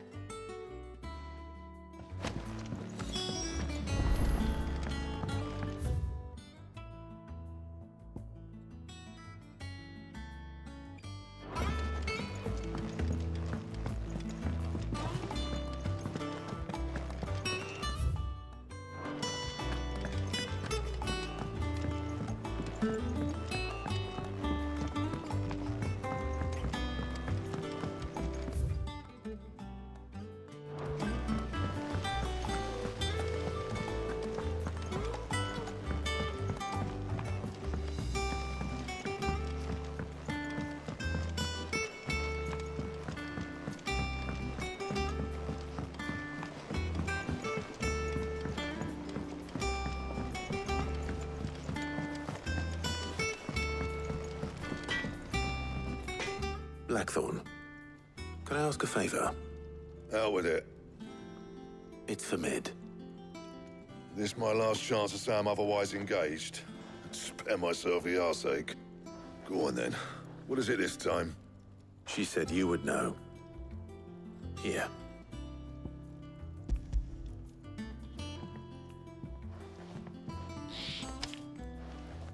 Krieger's Tates. Well, I don't know what the hell you'd want this for, but I can make it. Won't be easy, though. And I'll need help. Get Gabonotto in here, will you? All right.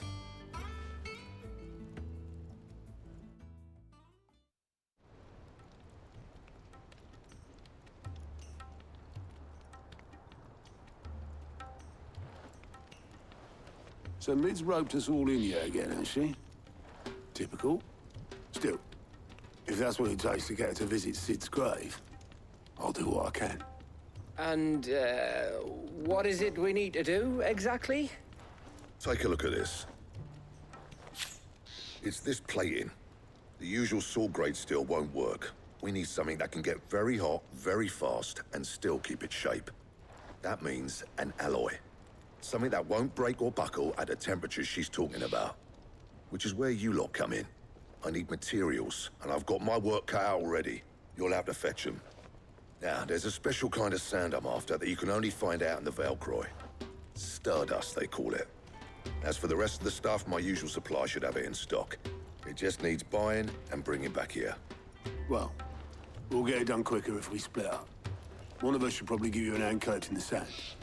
And the other can go and get the rest from this supplier. Right then. Well, make your minds up who's going where, and we can get this over with.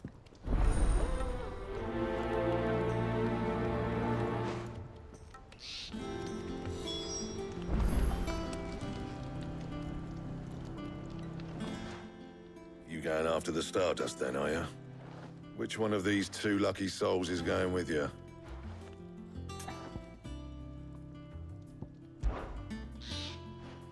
Gav, you're with me. All right, then. So, where do we find this Stardust stuff? There's a river that runs through the southern reaches of the Velcroy. It's the black sand that washes up on its banks that you're after. Southern reaches of the Velcroy, eh? That's down past Dalamil. I'll go and scout the place out. See about hiring us a wagon to bring the stuff back to. All right. I'll meet you by the river. While you're off having a paddle, I'll pick up the rest of this stuff from Blackthorn's supplier. Take care. You two, eh? Don't go letting them fleece you. Fleece me? I like to see him try. In your own time.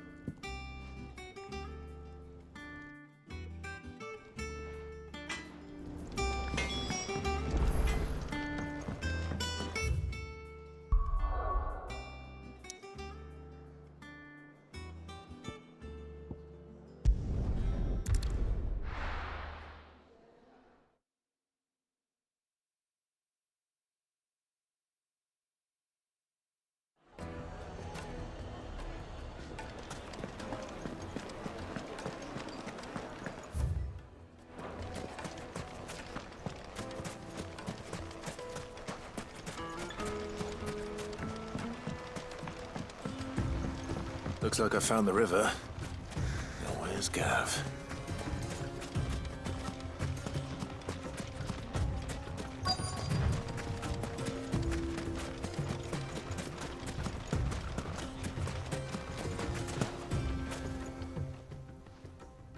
Sorry to keep you, Gav. Better late than never. I've had a quick scout about, and I reckon round here's our best bet if we want to grab as much of this Stardust stuff as we can. Don't know what Blackthorn's planning to do with it, though. I asked over in Dalamil, and they seem to think it was worthless. But if Stardust is what Blackthorn wants, Stardust is what he'll get. There's plenty of this stuff lying about, just begging to be bagged. Then let's get bagging, shall we? We shall. Race ya.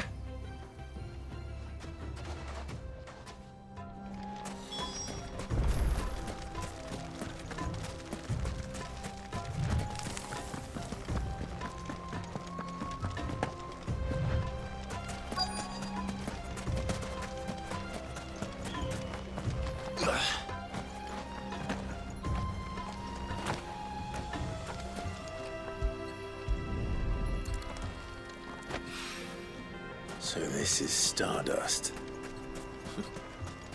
It just looks like black sand to me.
That should be enough for now. Let's see how Gav's getting on.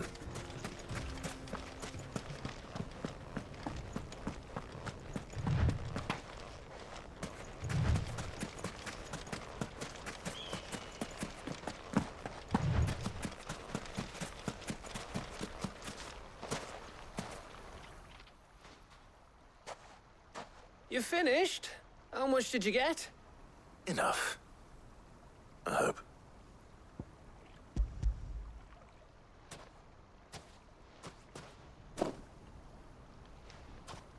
Oh, you win.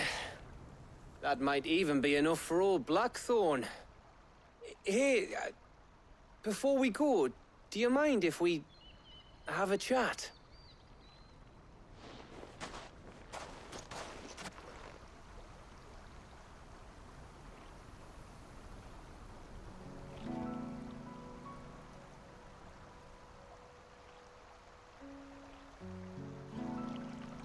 Feels like ages since we had the chance to talk. You know, man to man like. It does, doesn't it? Back when you first took Sid's name, we were talking all the time. Working out what to do in that. There was a lot to work out. And there still is. Those shoulders of yours starting to feel the strain. Hardly ever see you around the hideaway nowadays. Always on some errand or other. You can take a day off, you know. Says the man who spends most of his time behind enemy lines. Only 'cause you keep sending me there. I know I can count on you, Gav. Likewise.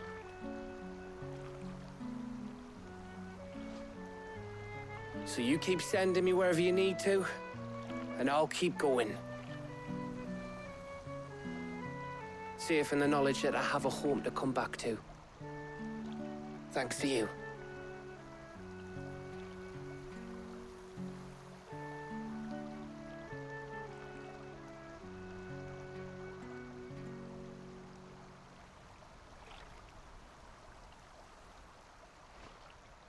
Right. That's enough soppy shite for one day. We'd better get this lot back to Blackthorn before he slings his hammer at someone. You go on ahead. And try to get some rest once you're there. Oh, I plan to. Believe you me. After Blackthorn gets what he needs, of course.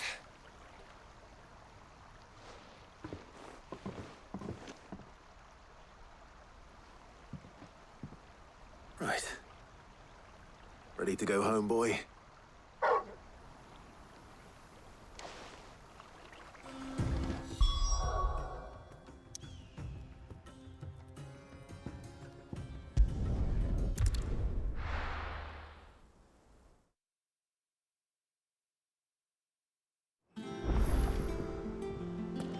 Let's hope this is all Blackthorn needs.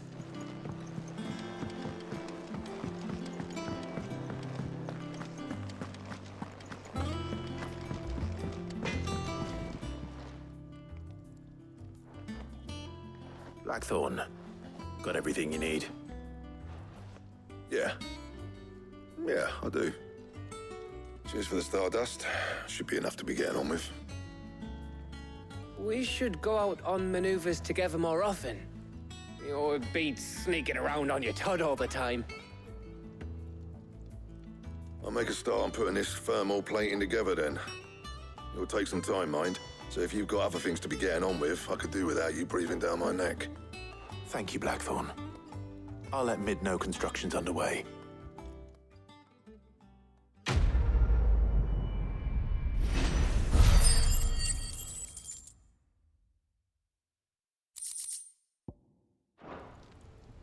Suppose we'd better be getting back to work too.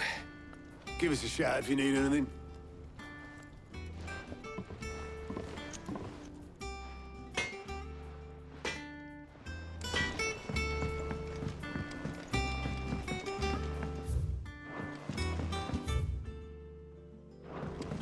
I went up to give some greens to the chocolate.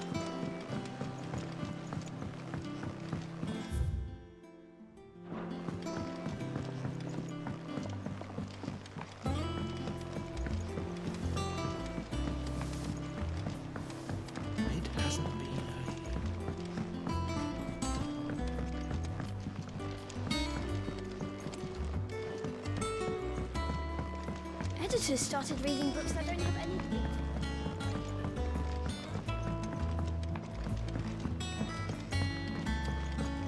If I don't come up with something soon. You'll be pleased to hear that Blackthorn started work on the plating. Excellent. 1 down, 2 to go. So, what's next? The helm, of course. For this, we'll be repurposing fallen scrap. Salvage from the ruins? I thought that material was all but impossible to work. Ah, but we don't have to. I'm sorry. Just so happens there's one particular ruin that's broken into exactly the right shape and size pieces for what we need. What's the name back there? I'll give you all the details. What's her name? Right.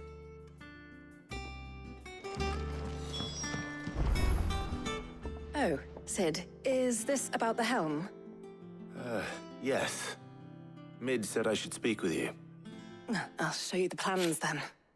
Here you see the mithril engine, in which mithril is burned to generate heat. That heat is then harnessed to produce motive force. Excess heat is dealt with by means of the thermal displacement stack, which disperses it into the surrounding air. Now, were we to rely on thermal plating alone to achieve this effect, the rate of excess heat buildup would far exceed the displacement coefficient of the plating. In other words, the reactor would overheat and eventually explode. This is where the helm comes in. It connects to the plating, you see, and serves as a sort of thermal sink to absorb all that excess energy. Our experiments have shown that fallen ceramics are remarkably thermophilic. They can withstand and absorb levels of heat far above anything we are able to make today. And not only that, they're also waterproof and immune to rust, making them the perfect material for our protective hood. Why, if sea or rainwater were to enter the reactor proper, it would vaporize instantly. The forces produced would tear the ship from stern to... You can stop there. I understand. Mid said we might be able to use parts of a fallen ruin. Where would I find it? Ah, yes. It's in Lorbert's Pass, near Lostwing. The thing is, well, I probably should have arranged to have the pieces we need brought here sooner. You see, a certain unwanted visitor has taken up residence there. It's no longer a matter of just walking in and taking them. It's, going to be considerably more dangerous than that. I see. Then I suppose I'd better deal with this unwanted visitor for you. Would that help? Oh, very much. Thank you, Sid. I'll gather my team and head there right away. We'll meet you outside the ruins.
Over here! Second!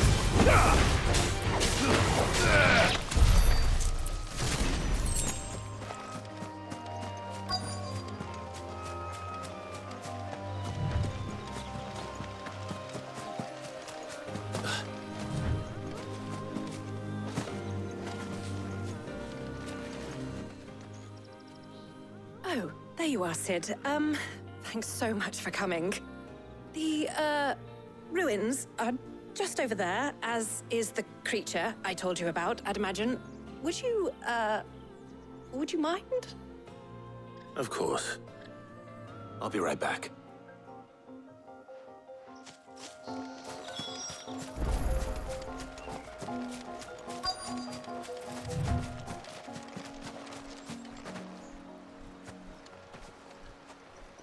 Anybody home?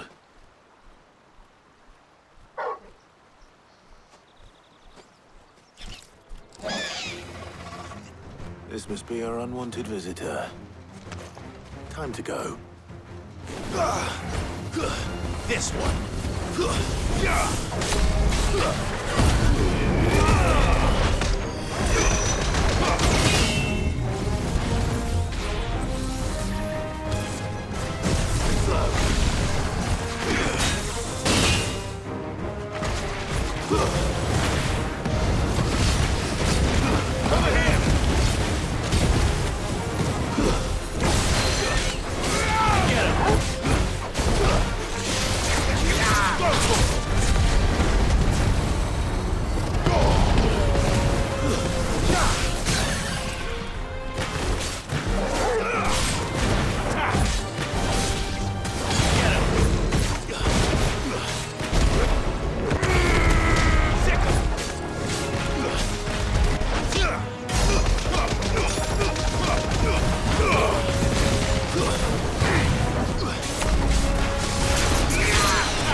Get him!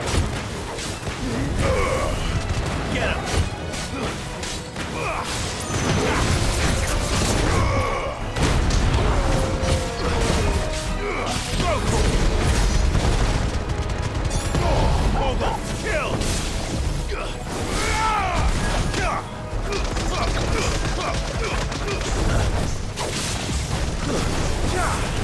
This one!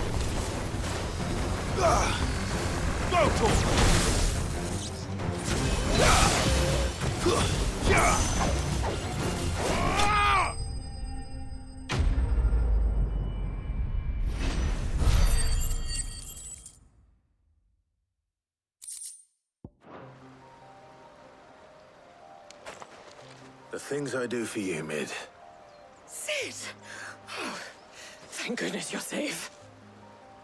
You shouldn't have any trouble now. Indeed. Well, don't let us keep you. We'll, see that everything is transported safely back to the hideaway. All right. I'll let Mid know you're on your way.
Mid might need some help.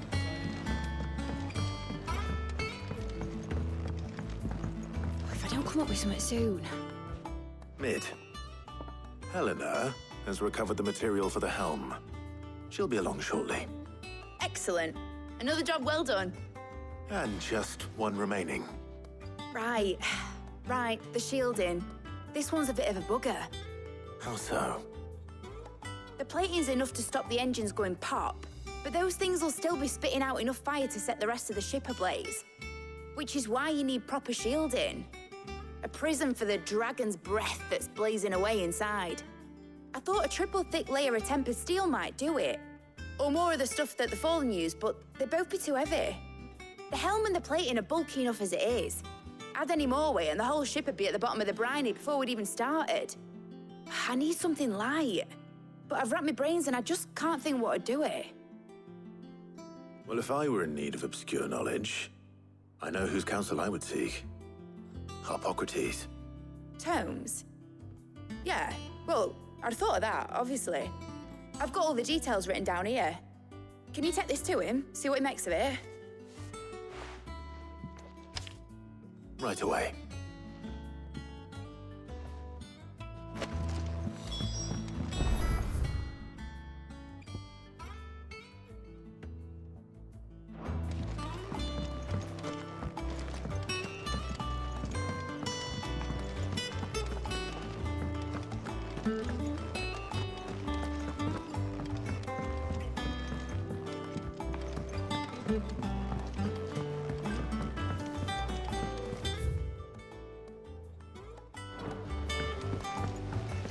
Editors started reading books that don't have any pictures in. Mid hasn't been.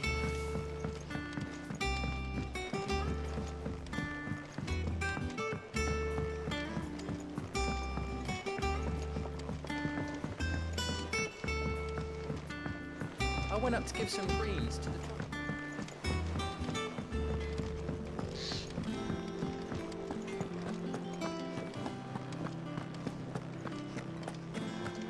Ugh, I've never drank.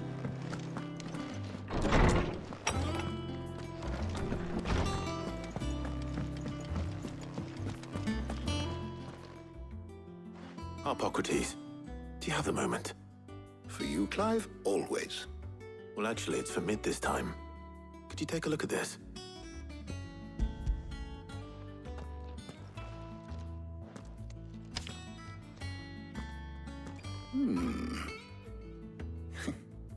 Shielding for a mithril engine.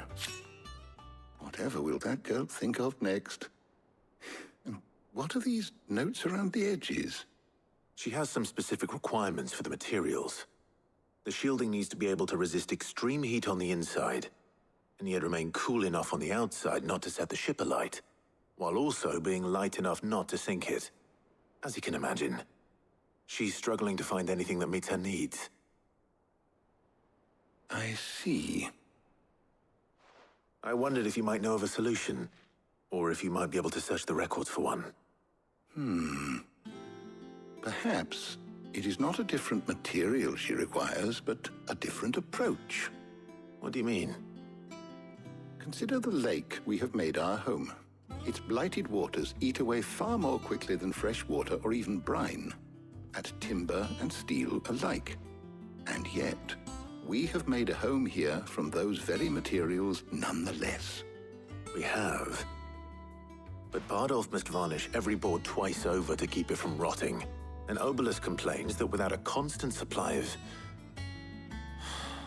pitch. I see. Early Gregorian histories speak of a preparation known as moon dew. It is said to be able to resist even the most ferocious flames. Before the dragoons tamed the worms and wyverns of the realm, nobles would daub their castle walls with it in order to guard against dragonfire. So if we could recreate it... It might be applied to some material or other in order to provide the protection Mid requires.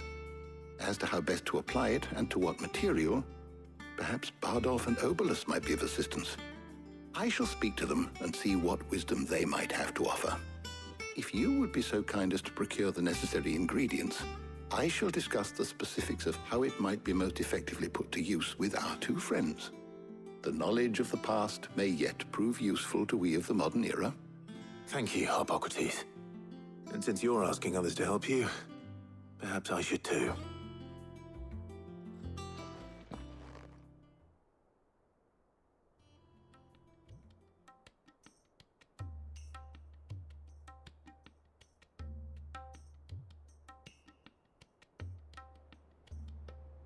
So you need a hand, do you?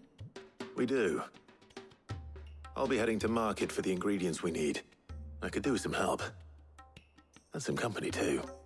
The other can assist me in researching how best to prepare the shielding itself. Can we count on your aid? Always. Well, if Jill's game. Thank you. I am sure either of these fine young minds would prove indispensable in my research. I leave the decision as to who will go with whom in your capable hands, Clive.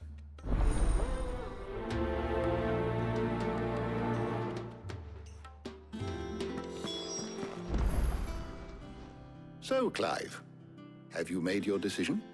Who will accompany you on your little excursion? Very well. So then, what do we need to find? I have taken the liberty of preparing a list. Here. White chocobo eggs.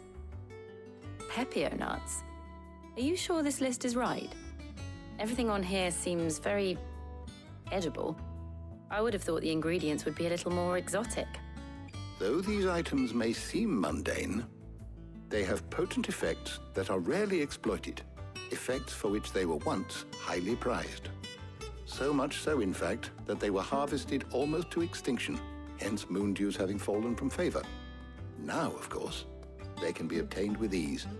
You should be able to find everything you need at the market in Northreach. Is that so? I've been meaning to visit Northreach anyway. I'll set out now. Join me there when you're ready. I will. Until then. You two enjoy yourselves. You too, Talia.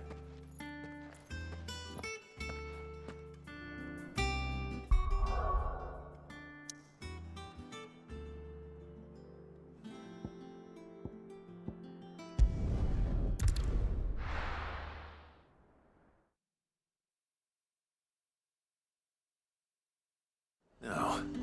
Where's Jill? There's talk that the glass gate flood.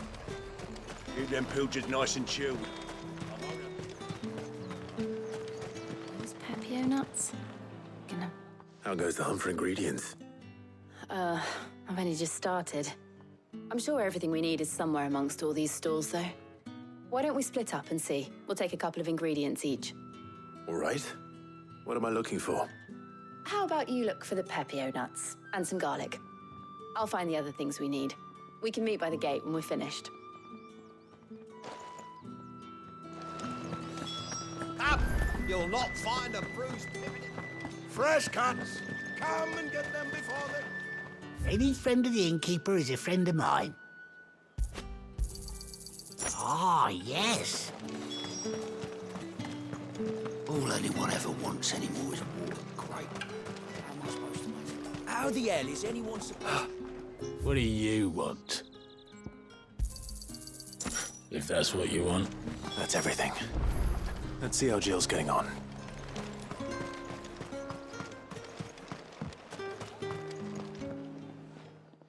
Did you find everything? I did. Here.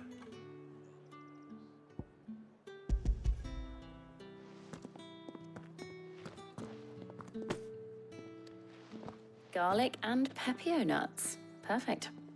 Now, all that remains is for Harpocrates to somehow turn all this into what Mid needs to keep her engine cool.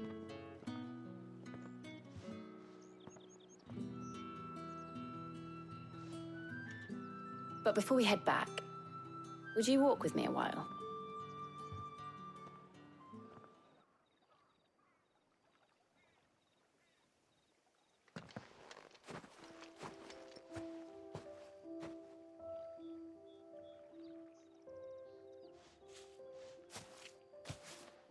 Thank you for asking me to help you today. It makes a nice change. It does. It's good to get away from all the battle and bloodshed for once. Just being here reminds me of when we were children. Do you remember? Walking down Market Street in Rosalith, taking in the sights and smells. How could I forget? What with Torgal's antics. Remember how his nose would prick up at the scent of sausages? He'd go racing away and we'd have to go running after him. We wouldn't catch you now, would we, boy? Was there anything you wanted to buy for yourself while we're here? There was, yes. Well, sort of. Molly in the kitchens told me about a place that sells particularly good pies. Thought you might like to share one with me. I would. Thank you. And I saw some bread.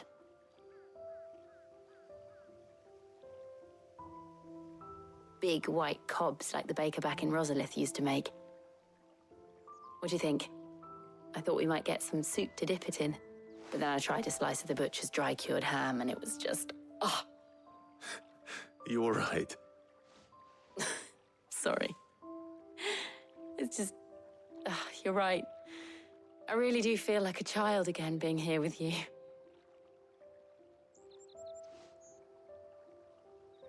Clive. Is it wrong of me to enjoy this? No, Jill. This is how life should be. And it's how our lives will be when our work is finally done. When we can live on our own terms. I hope so. Thank you, Clive.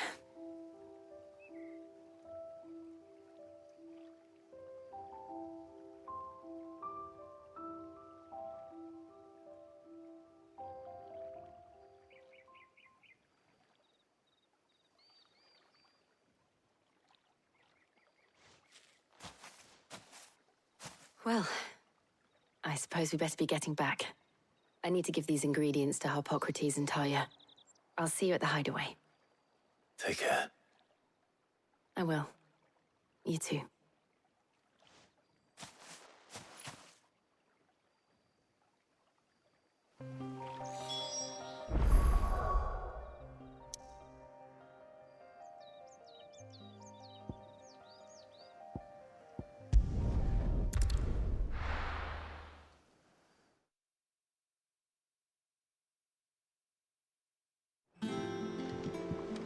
wonder how Hippocrates is getting on with the moon dew.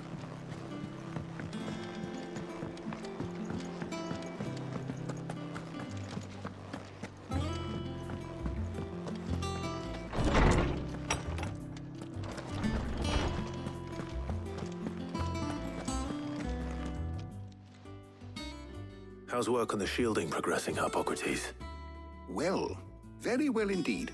And thanks in no small part to your kind assistance. I was just explaining to Tarja how we might best go about preparing the moon dew. And now that we have all the ingredients, we may begin. You can count on me. I've mixed more than a few mysterious concoctions in my time. I'm sure you have.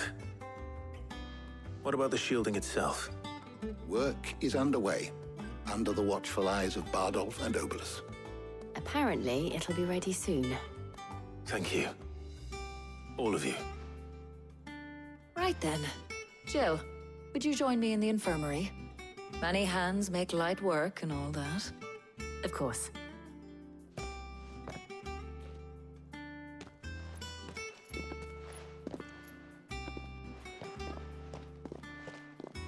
Oh, and Clive, thank you. It was nice just being with you.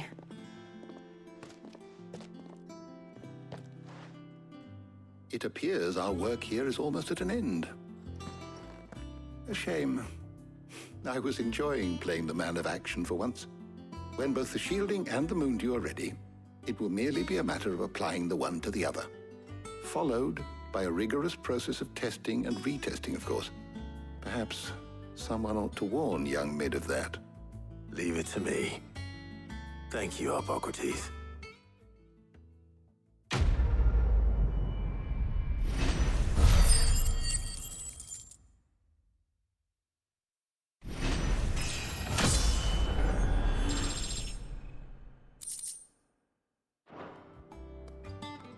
Well, I'd better go and give Mid the good news then.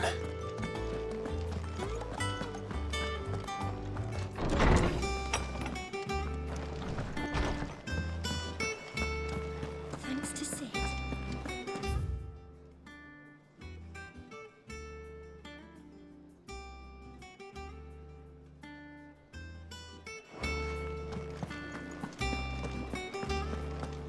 He cracked the crystal too.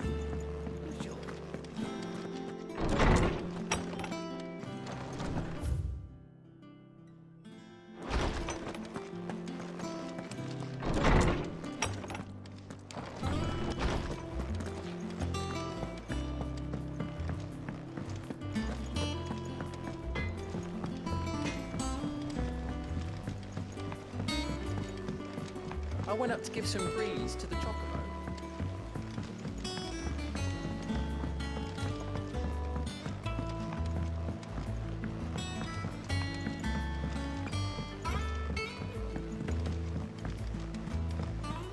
Editors started reading books that don't have any pictures in.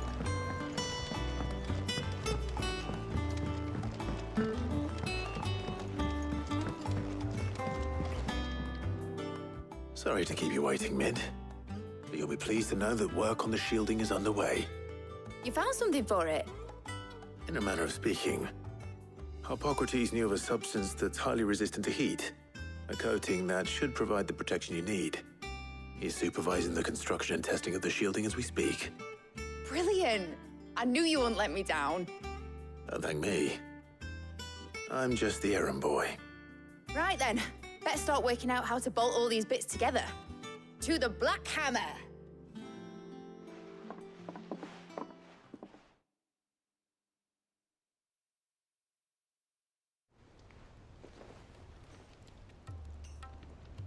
You know, when I got into the smithing game, I thought I'd be making swords and shields, not thermal bleeding didgeridoo-dahs. Displacement stacks. Same difference. Whatever you call it, I ain't putting it together in here. It's cramped enough as it is. Let's take this outside. Mid, you get all the parts lined up on the deck. I'll take care of the rest. On my way! Oh, and bring me the biggest hammer you can find. This is going to require some precision walloping.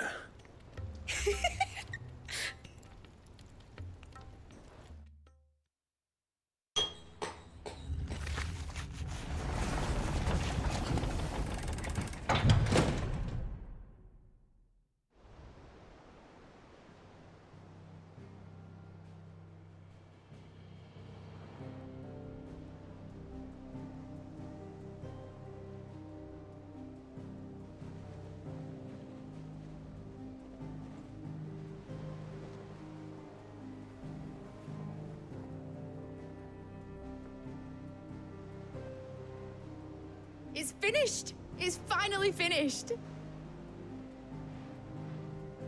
Thank fuck for that.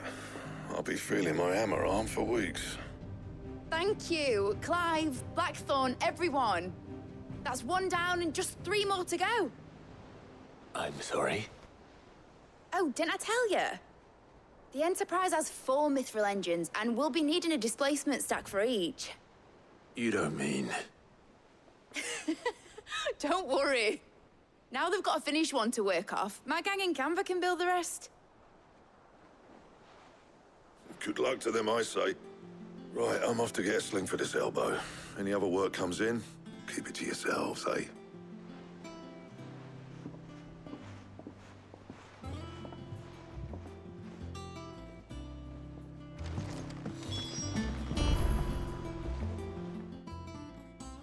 What's the matter? Nothing. Just daydreaming. Thinking about the Enterprise sailing off over the horizon to shores unknown. Searching for a land untouched by the Blight. Just like me and my dad planned. So if the worst came to the worst and every scrap of soil in the Twins turned black, we might still have a chance. That's what she was meant to be. You see, one last chance just in case we needed it. But now she's so close to being finished, I've realized I don't want her to be that. I don't want her to be just a lifeboat for us to cling to if things get desperate. I want people to sail aboard her by choice, not from the lack of it. In a world where we're not just trying to survive, but where we can actually live. I'm working on that. And I'll do everything I can to get you what you want. Don't you always? All right. My mind's made up. As soon as the Enterprise is fit to sail, I'm putting her under your command. Sod our plans, I'm trusting in yours. Are you sure about this? Something tells me it's what my dad would have wanted. He'd be proud of you. You were gonna visit his grave, weren't you? I was. And you can come too now that your little project is finished. Right. There's just one thing I need to finish up first. Won't be a mo. All right. I'll let Otto know you're coming. Meet us in the mess when you're ready. Aye, aye, Captain.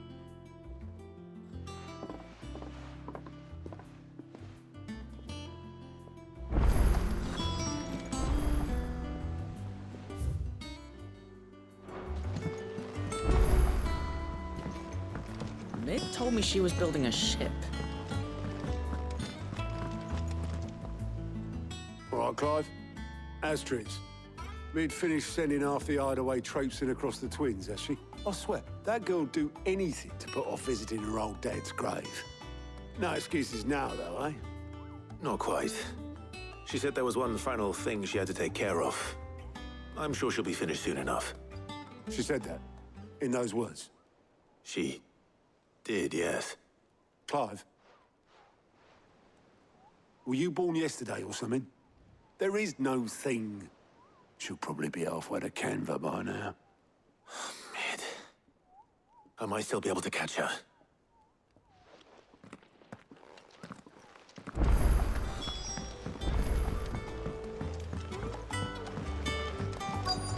Is that the thing Toes held? Obolus, have you seen Mid? Yep. In a boat, going that way. Then I'm too late. You in a hurry and all, are you? Oh, I offered to take her across, but she wouldn't wait. Just paid for a dinghy and rowed off. Oars going like the clappers. Got some life in her, ain't she? But anyway, I was on my way up to see you, as it happens. Got a letter for you. Urgent, by the sound of it. One of your uncle's men said I was to hand it to you in person, post-bleeding haste. And you're here now. Thank you, Obeleth. Don't mention it. What tidings, Uncle?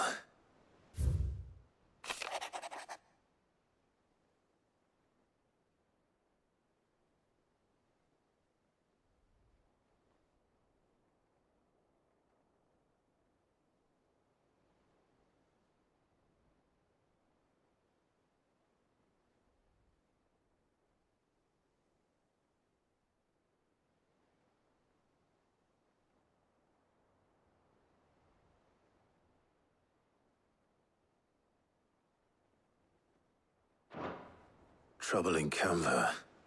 Well, I'll need someone to keep an eye on Mid.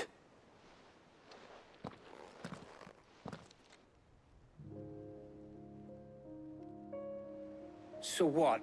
Mid got us to do all the dirty work and then just sailed off into the sunset? It, seems that way. Well, nothing we can do about it now. But next time you plan on visiting Sid, you might want to tie her to something before you suggest it. Ah, don't be so hard on her. Got to admit, the dirty work was kind of fun. Everyone pitching in, all that bollocks. Just like when we built this place. You're right. Anyway, we all set to head to the old hideaway. I could do with getting to Canva pretty sharpish. Wouldn't do to keep Lord Rosfield of the Seven High Houses waiting now, would it? Not after he asked for me personally. Gav will be leaving with me. Will you mind the place while we're gone? You can count on me. Just be sure to give Sid and the others my regards. All right. Oh, by the way, Jill will be joining us too. She's got some things to take care of, but she'll meet us there. I hope she's telling the truth at least.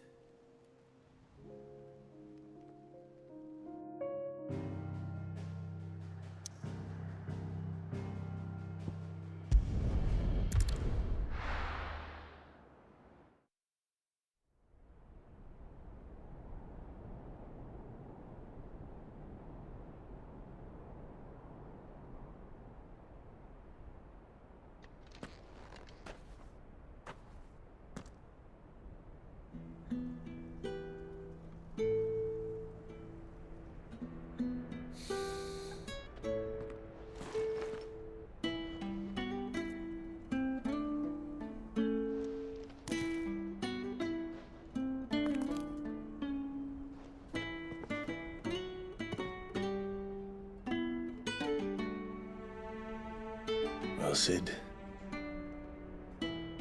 I remember what you told me. But if no one is listening to what you have to say, you may as well not say it.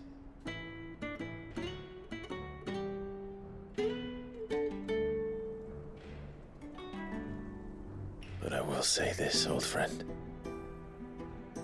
Hugo Cooker is gone. His shadow looms over us no longer. It's a pity the Phoenix can't be in two places at once. If he'd have been with us, maybe he could have done something for the lost. Not even the Phoenix can bring people back from the dead. Life has a beginning and an end. So we must live while we have the chance. Not as slaves to the crystals, but as free men. May we join you?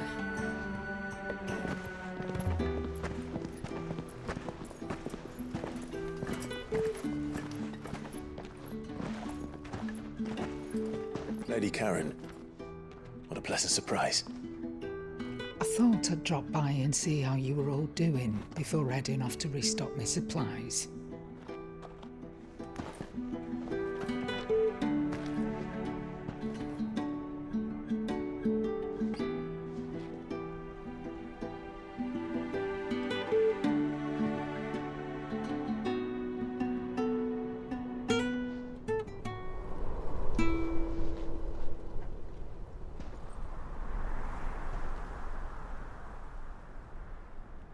It wasn't the most scenic view back then, but it were never as bad as this.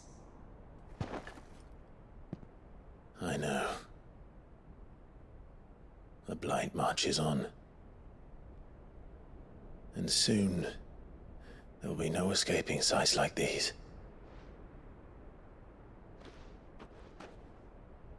So our mission remains unchanged. We cannot stop until every Mother Crystal is gone, and their thirst for ether with them. The only one that remains in Storm is Drake's Tail in the Crystalline Dominion. Our next target. We're going to Twinside.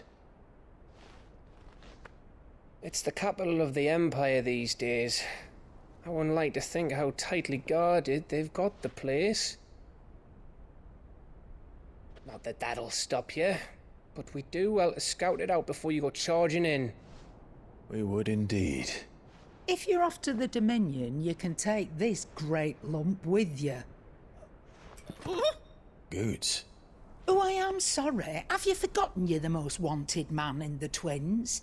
I thought you might like to disguise yourselves as the attendants of a travelling trader, assuming you've no better ideas. You wanted to buy yourself some tools, didn't you? Well, now's your chance. You're letting me go? With them? Oh, thanks, Nan! Stop that! You'll break me bones, you great galoot!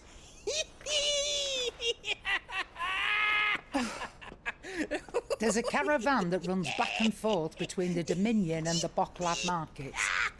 It's managed by the Merchants Guild. Just show them Goots' traders pass and you'll be on your way. It'll be a damn sight less risky than footing it the length of the Crystal Road. That's for sure. Thank you, Karen. And glad to have you with us, Goots. Okay then. I'll get me things and I'll meet yous there. See yous down in Bocklad. Get off! Me poor fingers! Jill, you're with me. Understood. And Gav? Already on my way, Captain. Be careful. Aren't I always?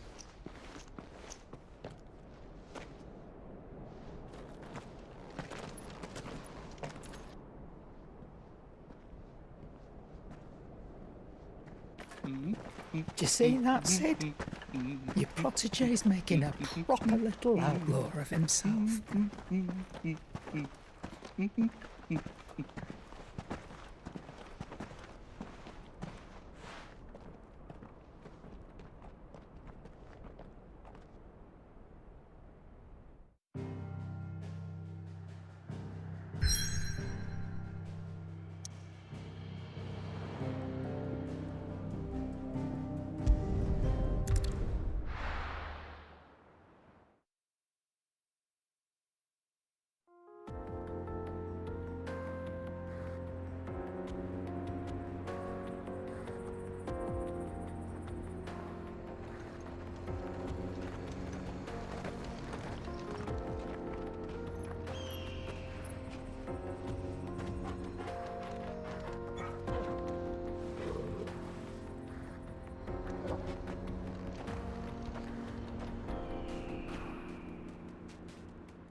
How are you feeling?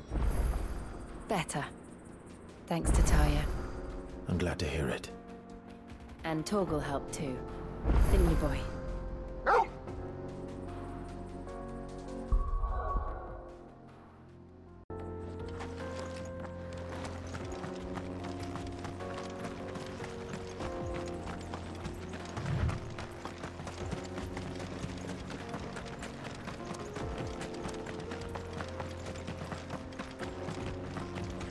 This used to be a trade route for merchants crossing the Scars, till the Republic laid a new road wide enough to let wagons pass, and all official traffic moved there.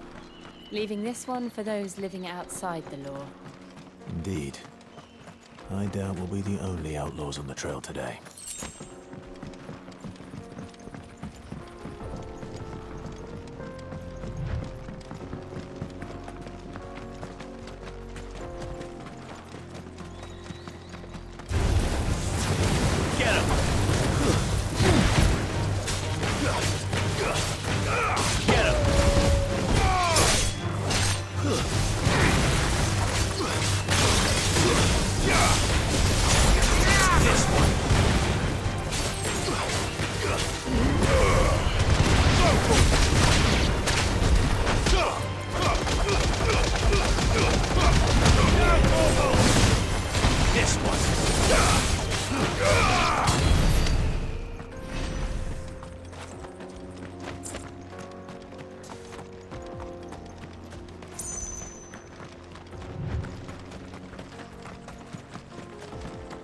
So what do you think?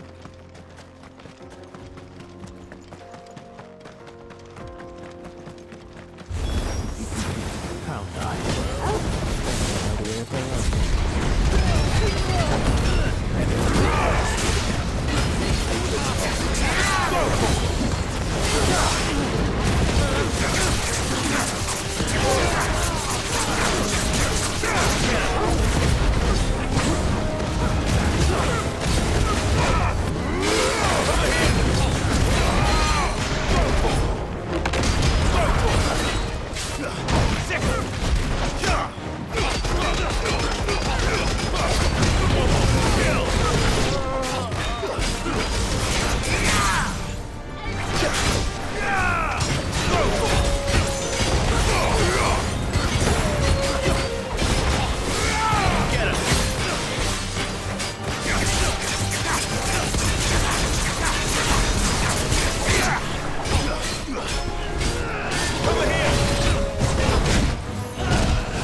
We've done the Republic a service.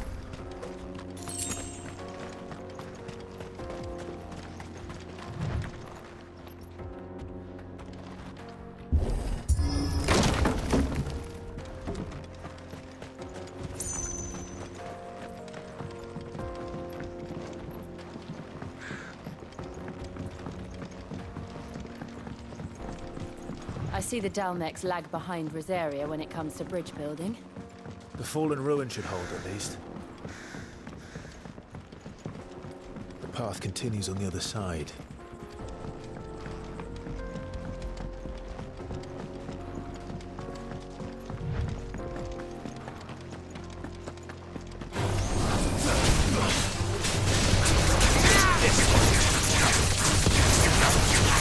Nice try. Get him!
So this is Zemeckis.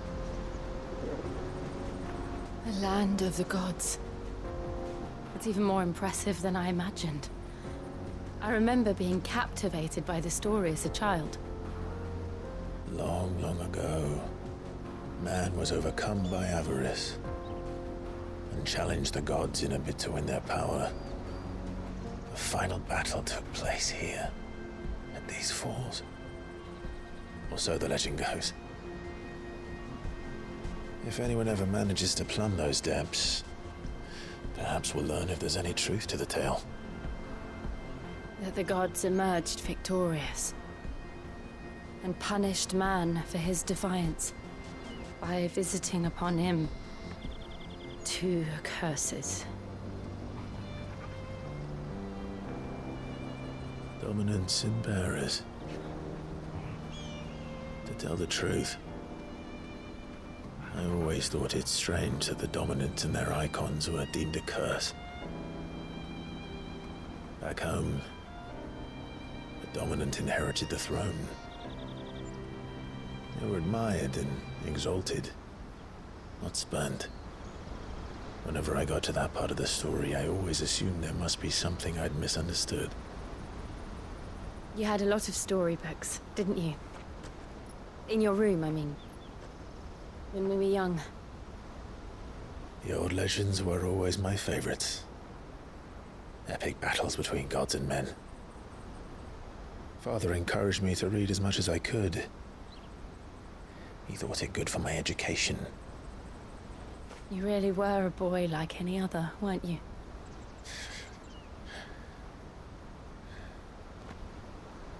Just look at this place. It's enough to make you believe the legends are true. I know.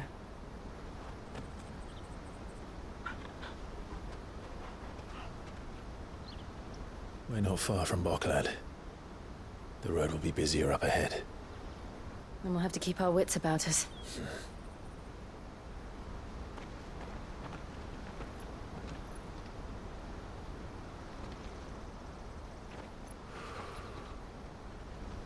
Clive? Something wrong? Nothing. It's nothing.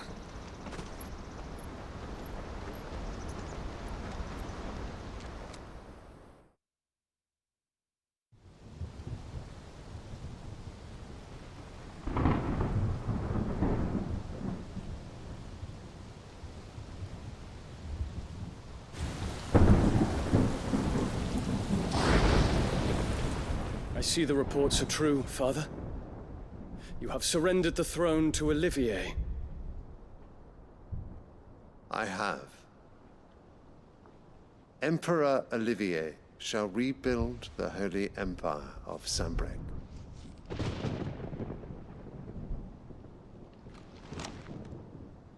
How is he to rule an empire? He is but a boy. I shall advise him until he comes of age. Father, please. Or for as long as I am able. The empire we seek to build needs young blood to rule it, and I can think of none better suited to the task.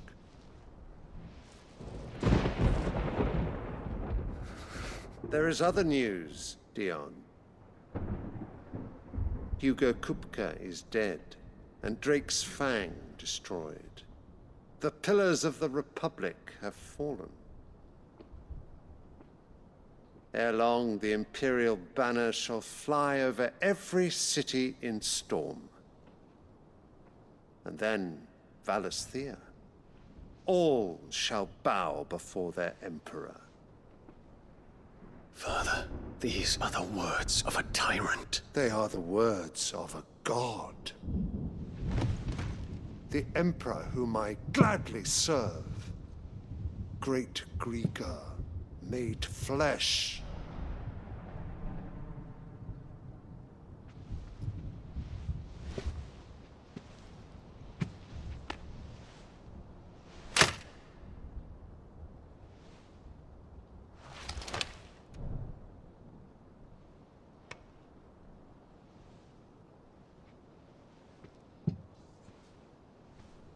Return to your camp, Dion, and ready your forces. It is time to show the world the true power of Sanbreque.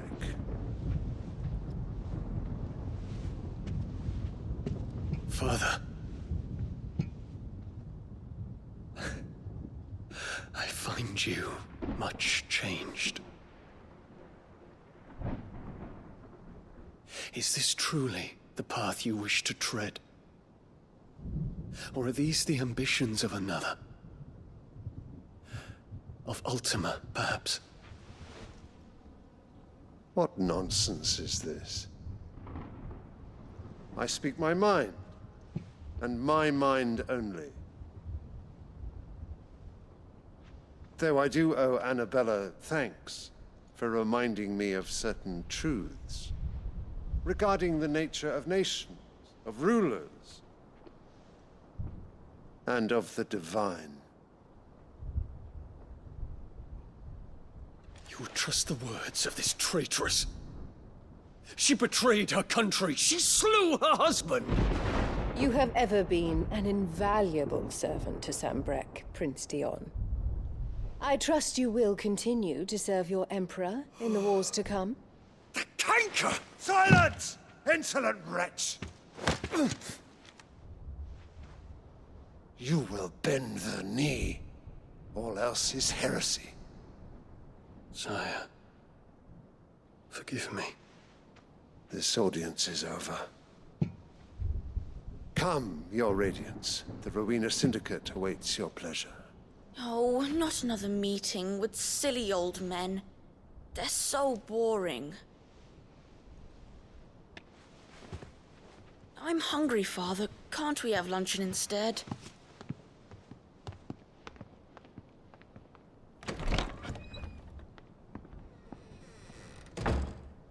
Does it pain you that you will not inherit your father's throne?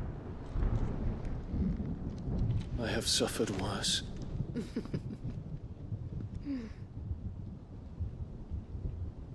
Count your blessings, Dion.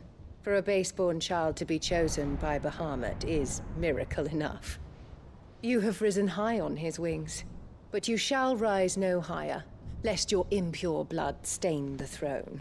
What do you know of my blood?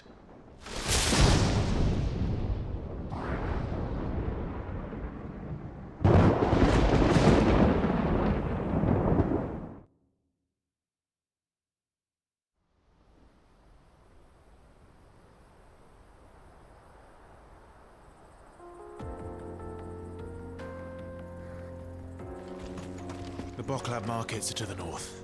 We just need to hug the coast.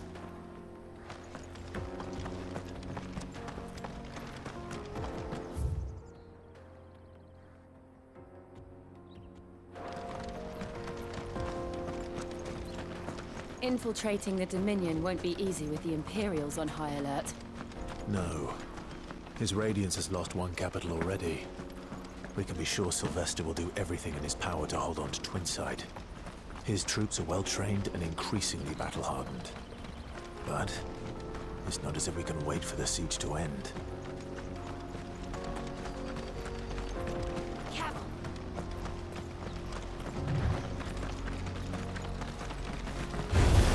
Refugees.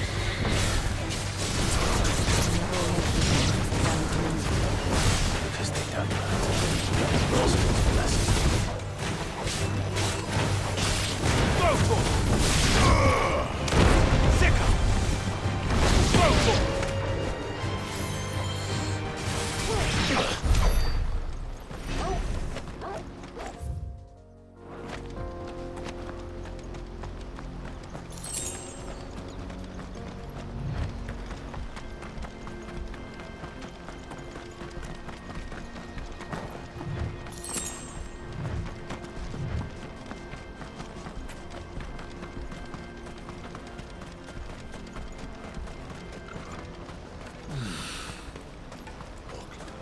There are no crystals here.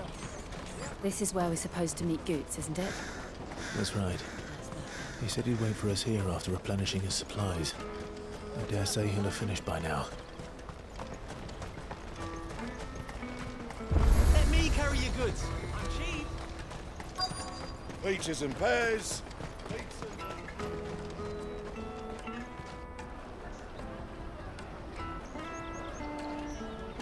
Wonders from across the water. Come one, come all. Feast your eyes.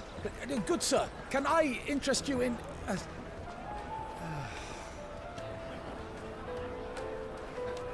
How much? For a measly crust of bread? You won't find any cheaper. Not nowadays. But you're more than welcome to look.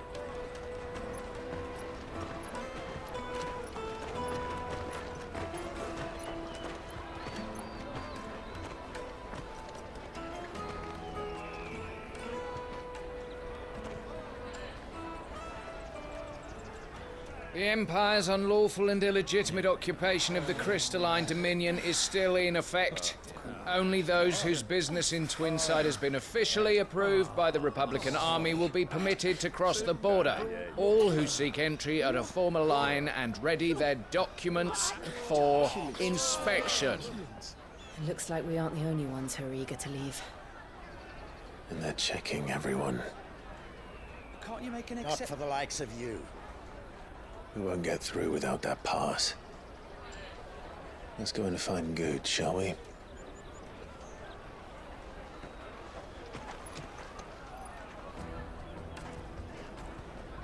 He must be around here somewhere.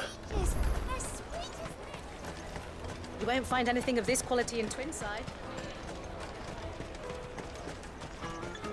The caravan stops next to the checkpoint.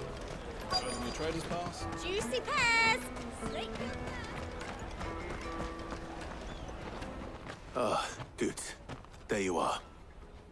Clive, I'm so sorry. Don't tell Nan, will you? Slow down, Good. Just tell us what happened.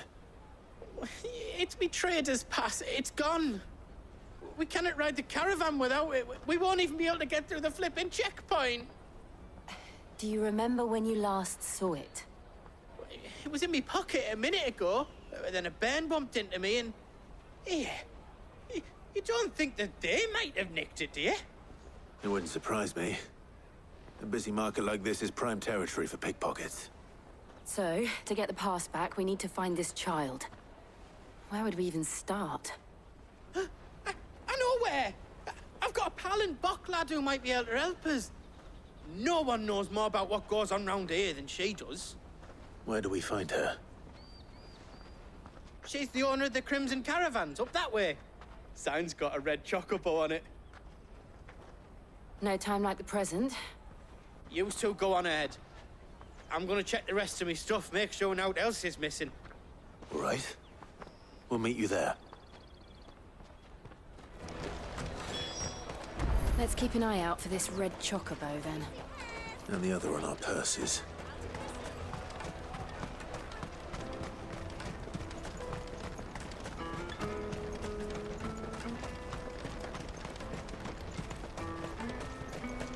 Out of my sight, wretch!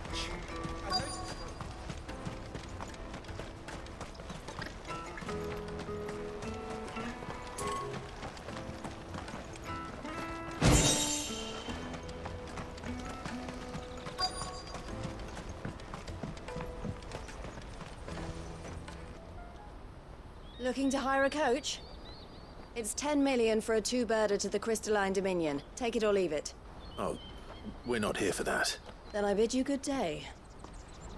Oh, wait! Don't go, El. He's me mate. As I live and breathe. Goots, what are you doing back in Bocklad?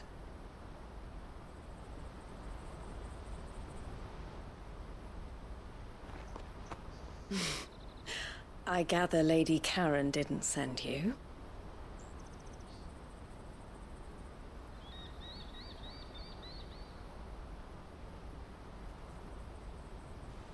So what trouble have you got yourself into this time?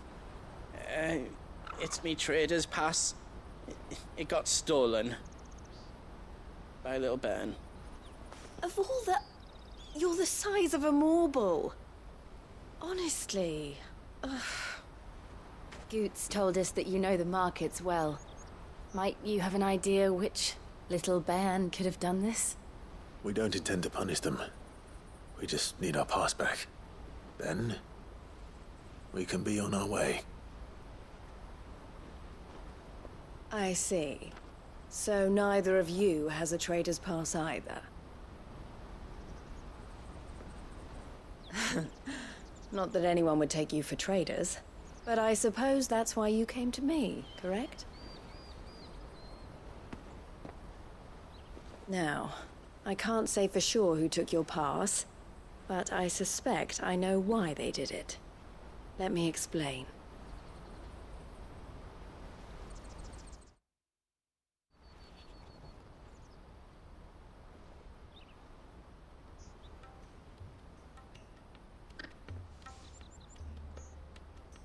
Ever since the Fist marched on the Dominion, the Republic has been clamping down on any commerce that might aid the Empire more than it does us. Which means traders' passes have gone from being merely a way of easing one's progress to being essential if one wishes to cross the border at all. And with demand outstripping supply, they've become a precious commodity, leading some to seek to acquire them by less than legitimate means. So the children are stealing passes to sell on the black market? Yes and no. Passes are inscribed with the names of their owners, and yet none of the victims' names have appeared on the register of those passing through the checkpoint. Which means? That someone is doctoring the stolen passes. The same someone who is encouraging the children to steal them. And the same someone who has Goots's pass, no doubt. Whoever they are, they're ruining the livelihoods of honest merchants, which is why we've decided to take a stand. Will you stand with us? You want to get your pass back, and we want to ensure that no more are stolen. Catch whoever's behind it all, and two birds shall be slain with a single stone. Is there any other way of getting to the Crystalline Dominion, Goots? They won't let you in if you're not with the caravan. It's that, I don't know, try swimming across the strait. But the guards will definitely spot you if you try and do that. Like, we don't want to get spotted, right? So either we find the people who took the pass, or give up all hope of entering the Dominion. All right. We'll help. Thank you kindly. But I don't know your name. Eloise at your service. Clive. A pleasure doing business with you, Clive.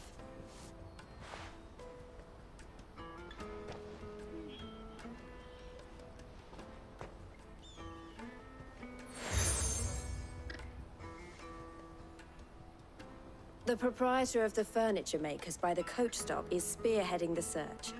Wear that, and he will know you for a friend. I suggest that you speak with him first. The furniture makers. Understood.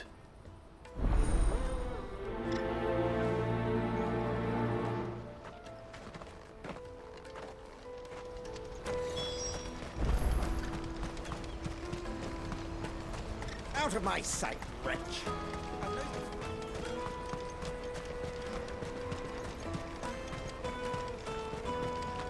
Come on, come on! Jug of snake spit for the road? Juicy pears! Slake your thirst! Are you the furniture maker? Looking for something in particular? Ah, Eloise collared you too, eh? Then I expect you want to know more. She told me you were leading the hunt for the pickpockets. What have you learned? For one, that they're targeting the traders carrying the biggest packs. Harder to watch your back, see? And less chance of the mark giving chase if they're spotted. Not that they'd be likely to catch them. Those imps know every inch of this warren like the backs of their hands. Their eyes must have lit up when they saw Goots. The fishmonger round by the gate's been trying to track down the children involved. You should go and have a word with her. Thank you. We will.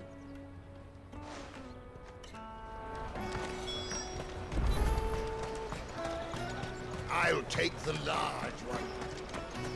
Come, taste my peaches. They're sweet as... You should come with me. to the Dominion, life will be Fish for sale! Fresh sorted and smoked! Can I interest you in... Ah, sorry. Message from Eloise, is it? She's asked me to help her. To help you find the pickpockets. Is that so? Suppose I better tell you what I know, then. For one, this isn't a family operation. All the traders say the children who stole their passes were dirty, dressed in rags. Street urchins, by the sound of it. We get a lot around here. Orphans from the wars. A few, perhaps. You saw the refugees gathered by the entranceway? They're all looking for a new start in the Dominion and beyond. Some of them take it as an opportunity to rid themselves of unwanted baggage. The shame of it.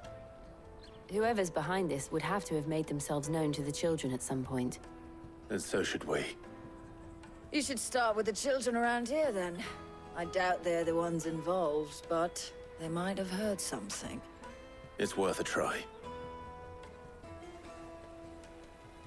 All right, then. Questioning children. How hard can that be? Remember when half the people coming through here were the traders? Come, taste my peaches. They're sweet. The finest earthenware from the free cities, all but unbreakable.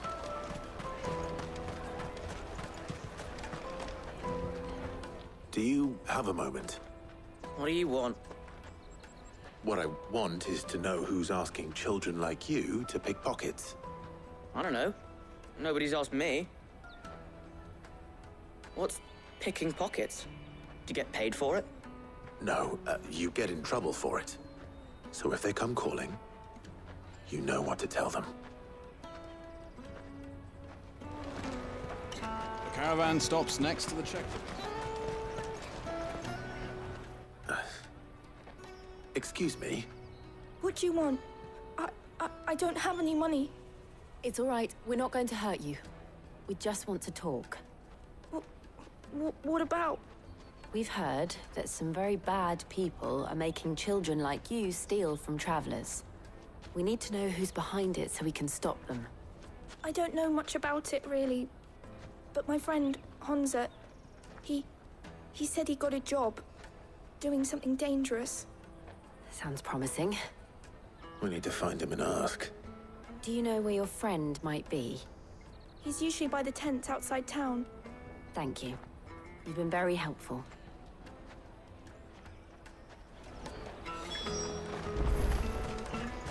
Come on, come on.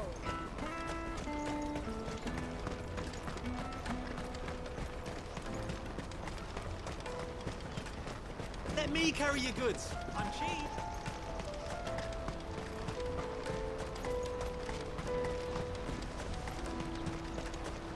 That's that, then. She must have meant the refugee camp. Let's hope he's still nearby. Daddy.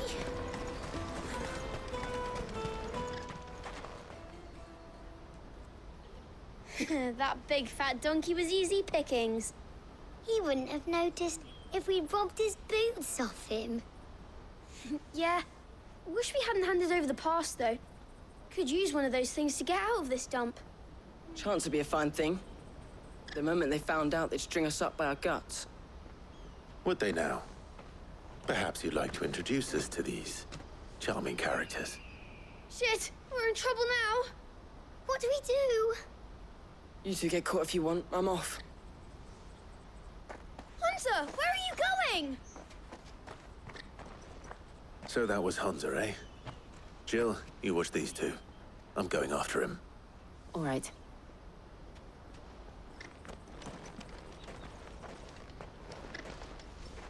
He can't have gone far. I need to find him before his employers do. Daddy.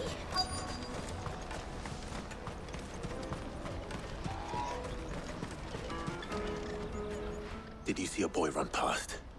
He stole something from a friend of mine. There was a boy ran back there towards the chocobo pen, but... Thank you.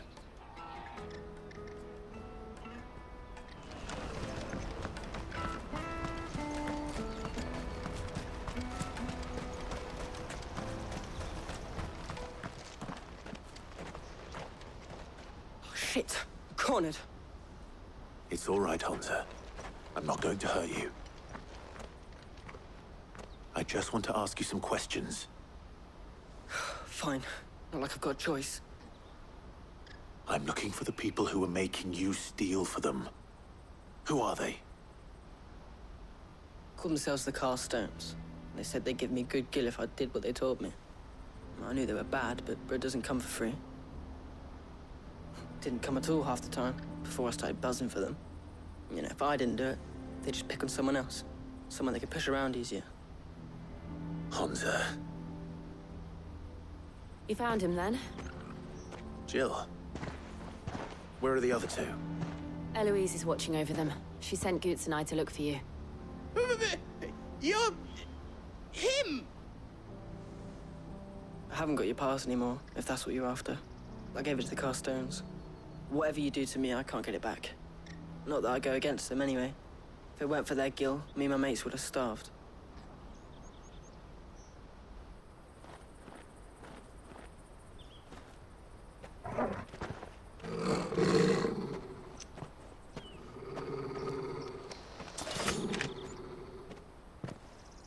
Cowards. You will not force another child to do your bidding. Wait, we're not... Don't hurt him.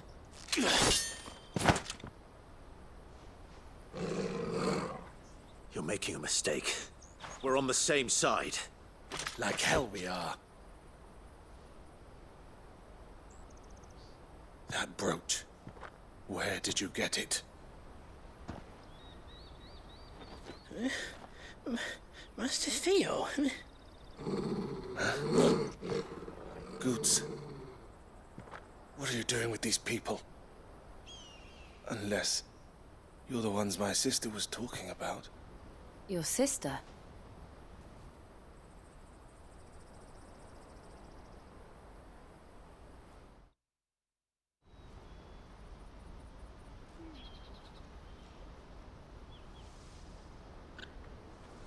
Eloise didn't tell us she had a brother. And why would she? I'm just her back and a blade. Theodore, at your service.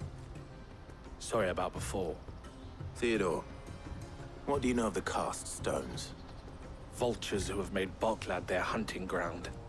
They prey on the desperate, stealing from those with gill and bullying those without it into joining their flock.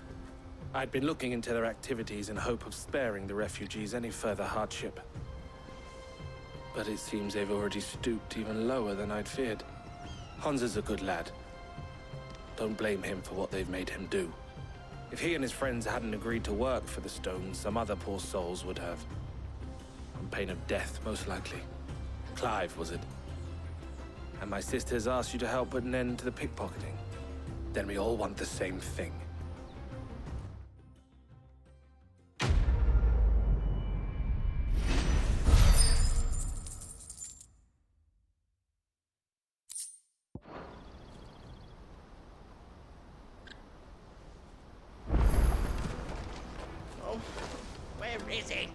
So, what's the plan?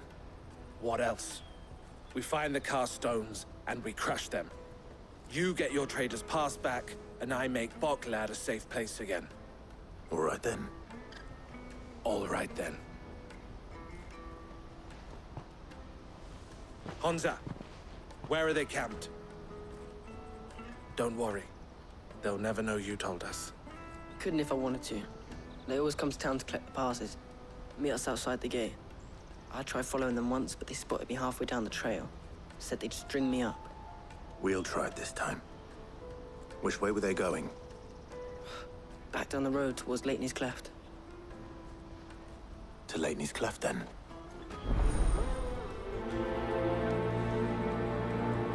Leitney's Cleft is to the south, past the camp. No, you better not have scared anyone.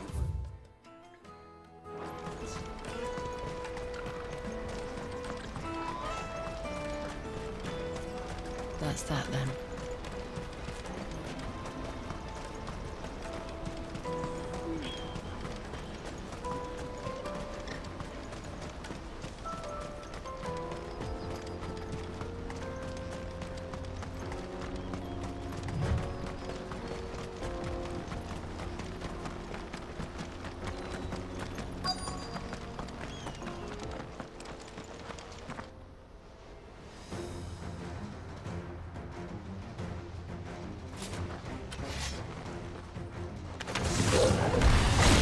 one who's been sticking his nose in our business.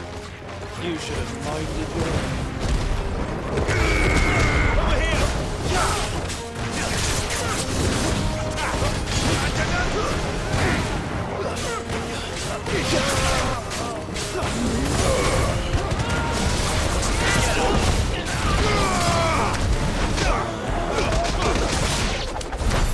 I doubt these were ringleaders. But at least we know we're on the right track.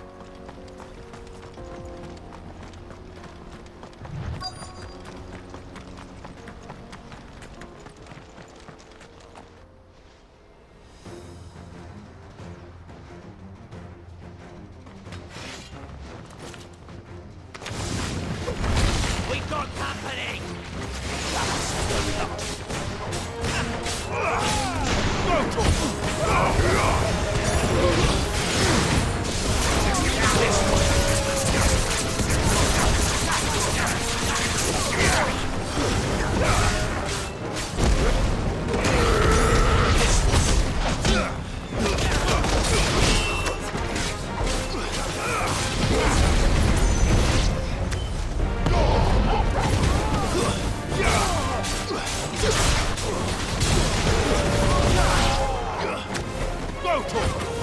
This one. Over here! Foot soldiers. Fewer now.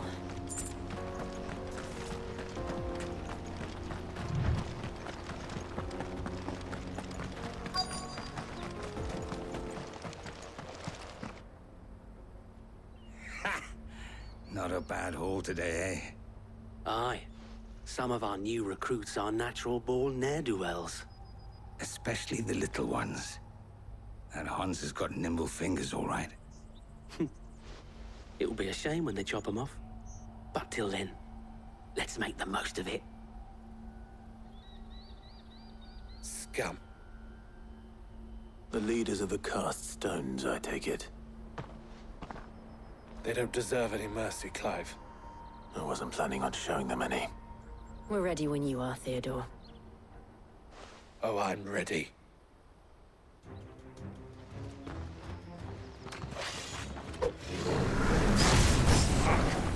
That guard from Falkland! Kill him!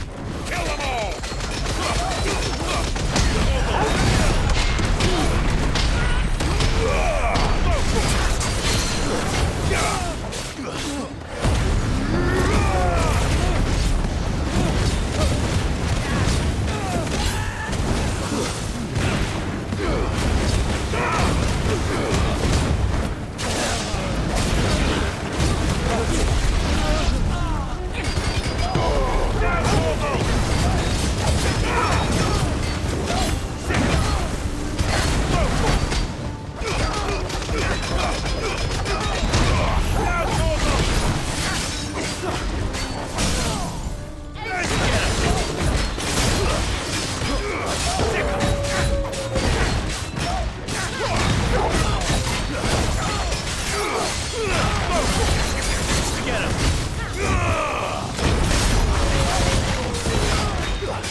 And they say crime doesn't pay. Gold chains, rings, purses. And traders' passes.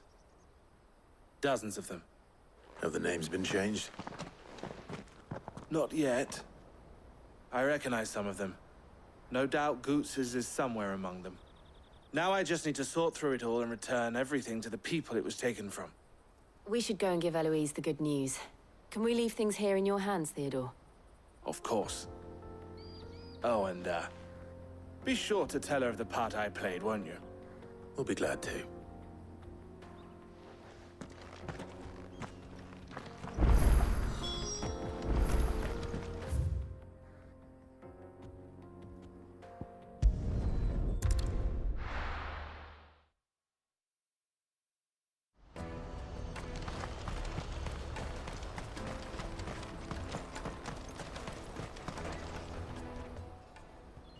Ah, Clive. How goes the hunt? My brother isn't getting in your way, I trust? Quite the opposite.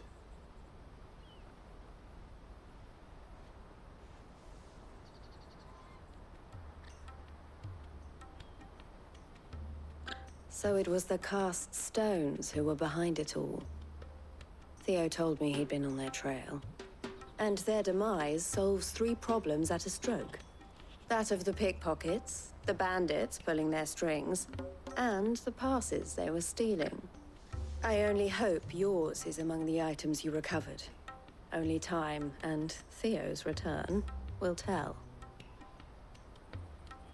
Speaking of whom, welcome home, dear brother. You are too kind, Eloise. Here, Clive. Goots's pass. Ask him to keep a closer eye on it from now on, would you? I will. Thank you. El, I've asked our boys to carry the rest of the goods back. Can I count on your help in sorting through it all? Of course. I'll make some space in the storeroom. I expect you'll soon be on your way then. But it wouldn't do to leave without introducing yourself properly. Would it now? Sid. Don't look so shocked. We're on the same side. I don't understand. As you now know all too well, we at the Crimson Caravans are always happy to help those in need. For a small fee, we will move anything that needs moving. Be that goods to market, or bearers away from it. I was the first my sister helped escape. If it wasn't for her, I'd have been branded as a boy. I had no idea. It just so happens that we are seeking to expand our operation. And who better to join forces with than the leader in the field? Wouldn't you agree, Theo? I would. It seems our purpose is the same in more ways than one. So what would you say to working together again? It would be our pleasure. And our honor. The honor is ours. Here, Clive. This is for you.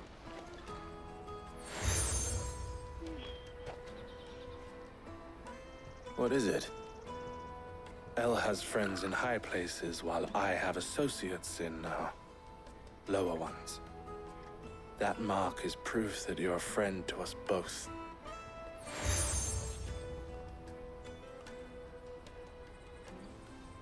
I shall bear it with pride. Well, all that remains is to wish you a safe onward journey. Goots's pass should secure you a place on the caravan, but if you encounter any difficulties, we would be delighted to provide you with a coach of our own. For a discounted price, of course. Say, 9 million? We'll try the caravan.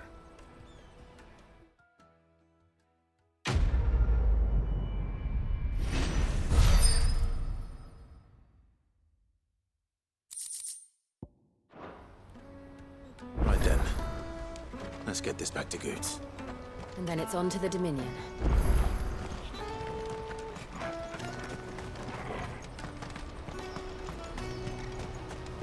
Out of my sight, wretch! Peaches and pears.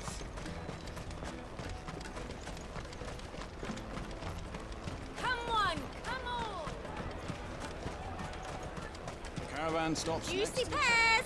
Slake your thirst. What I really want to be is... Here you are, good. Try not to lose it again. Me pass! You found it! Oh, thank you so much. Nan would have killed me if I'd come back without it. I'll have to say thanks to Elle and Theo, too. So should you, Hansa. You and your friends don't have to steal anymore. If anyone threatens you again, you know who to turn to. We do. And we already have. Miss Elle's given us a job shifting the chocobo shit out the stables. It's hard work, and the pay isn't half what we got from the stones. But if we stick at it, we'll keep ourselves fit. You stick at it, then. And Goots, I'm sorry for stealing your pass. That's all right. I've got it back now. And all's well that ends well, eh? You said you're trained to be a blacksmith, right? Well, I'm gonna be your first customer. I'm gonna save up all my gil and get you to make me a massive sword. I'll do me best. Till then, eh?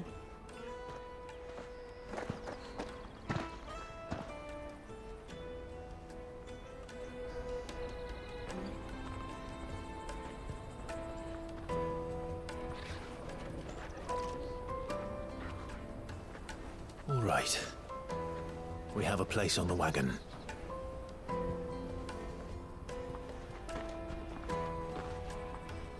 Remember, Goots, we're mercenaries. You hired us to protect you. Mercenaries. And you remember the plan? You're to ride all the way to Twinside. Jill and I will go with you as far as the outskirts, then find our own way in. I'll buy that stuff I need. Right. And we'll scout out the Imperial's defenses. There's a square with a big bell tower right in the middle of town. If you get lost, or out goes wrong, we can meet up there. All right. Let's go.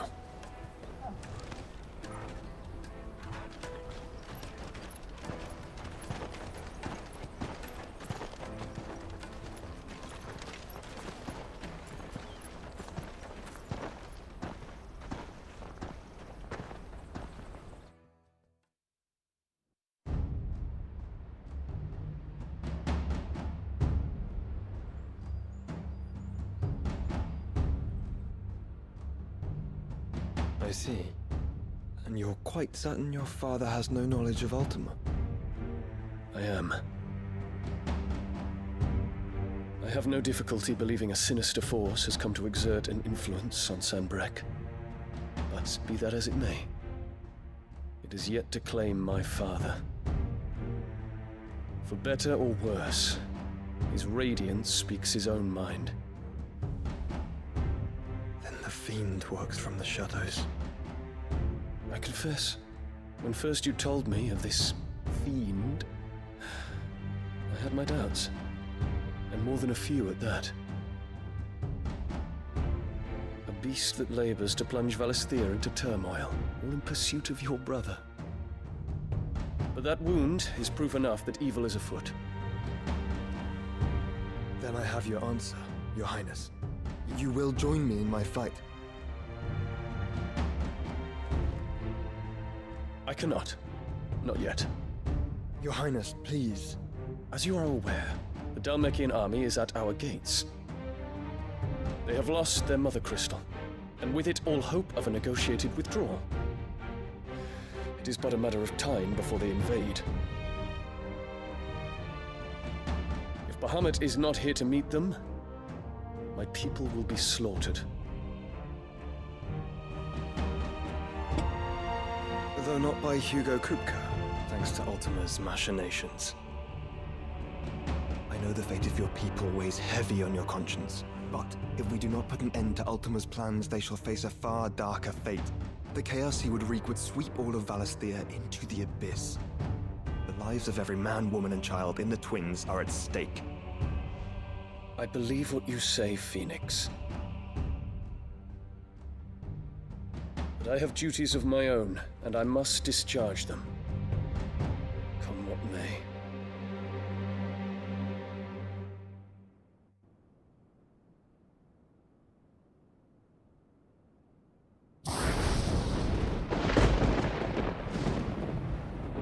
do you know of my blood?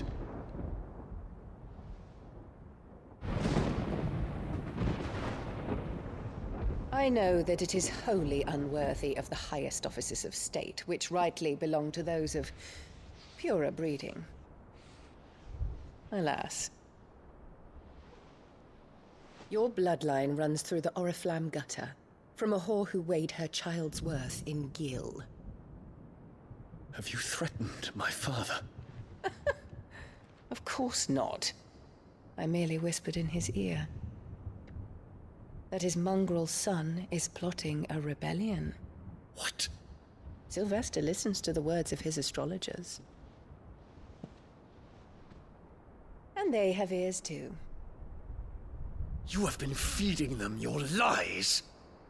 Should you remain loyal to Emperor Olivier, his radiance may yet crown your head with laurel, and not with tar. Fork-tongued witch!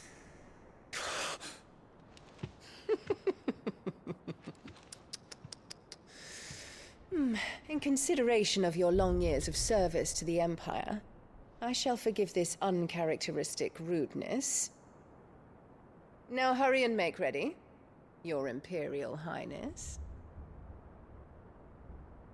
Emperor Olivier expects much of you, Dion. Or should I say, of Bahamut. May your fire reduce his enemies to ash, till all of Valisthea bows to its rightful ruler.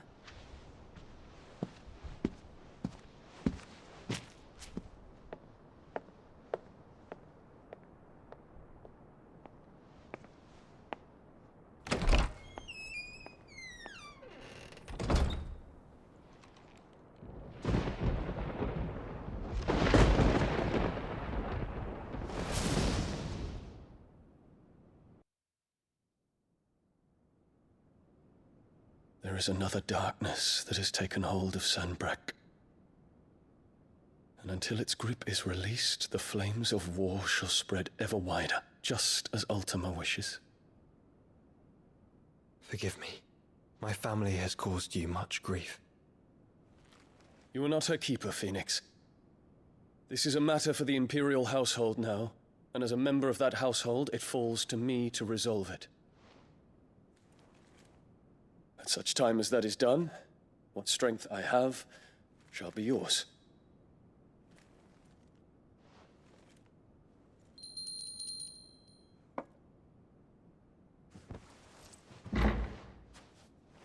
Thank you, Your Highness.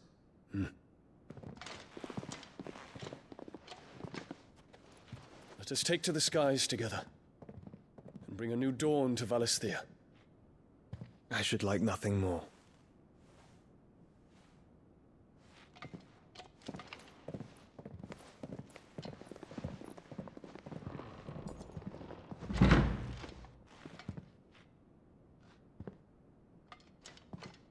Terence.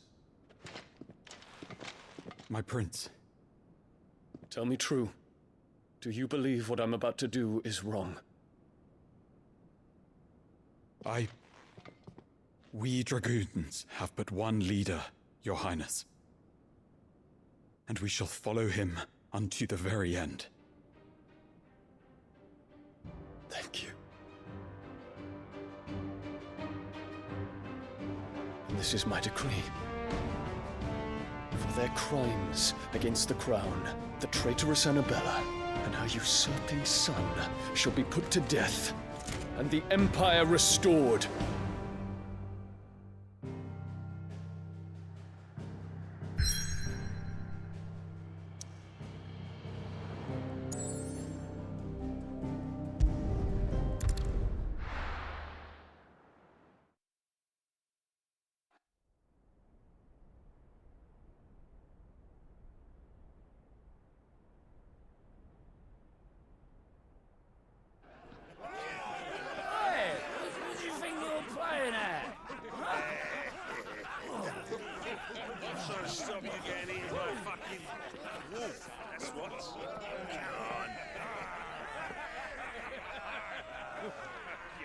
One would never guess that these people stood on the brink of war. When they're afraid, they turn to drink to forget their fears. Anything you want to forget?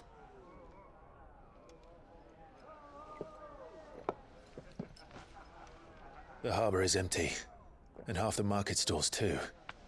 The city may seem peaceful on the surface, but it's balanced on a knife edge.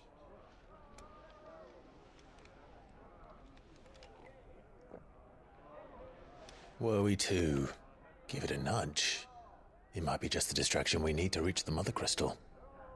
I thought you might say that. We should send for Gav. We'll need someone to keep the fires we start from going out. And we can busy ourselves scheming until he gets here. I'll send a Stolas then.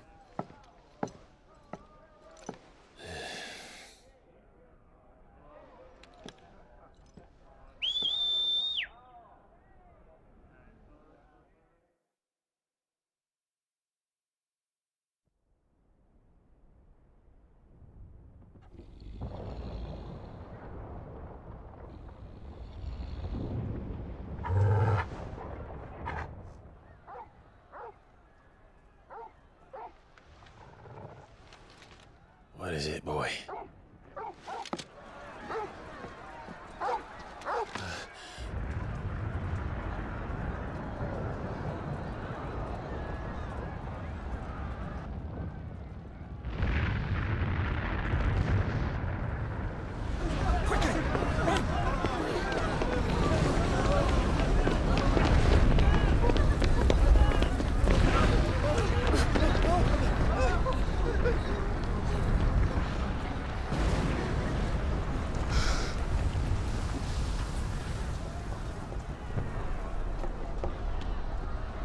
What's happening? I don't know. Torgal!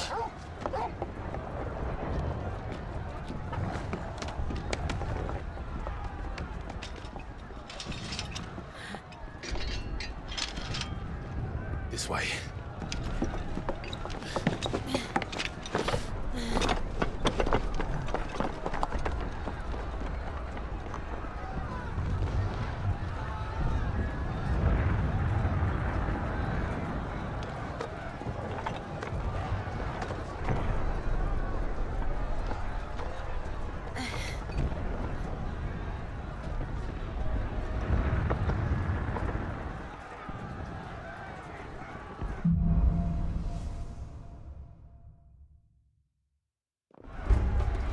The city's on fire.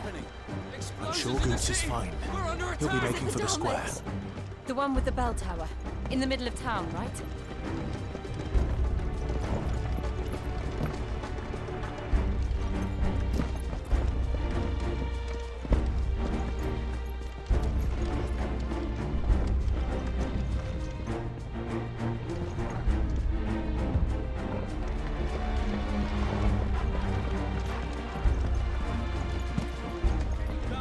Watchman or sentry is to be slain on sight. But spare the citizenry.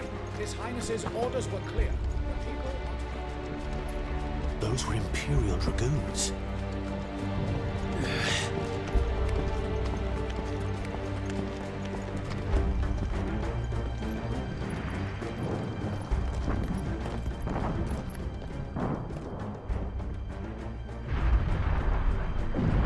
What in the hell is going on?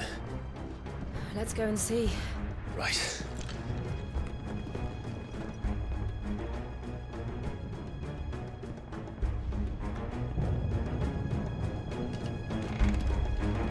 But first we find Goots.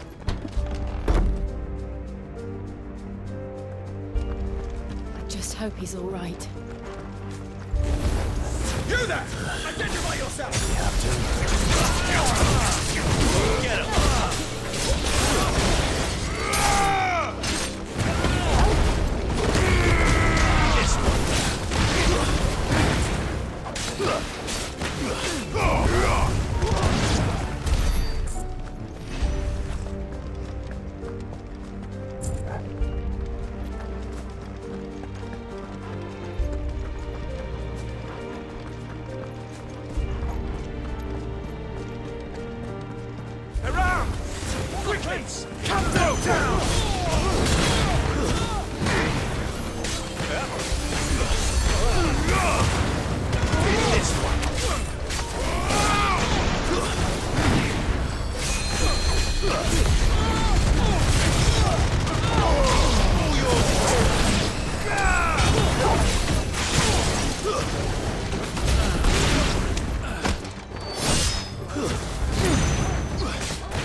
There's no doubt about it.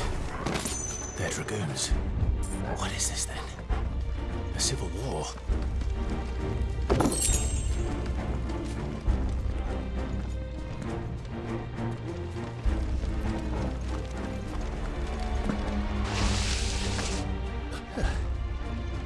Never thought I'd be glad to fall into a sewer.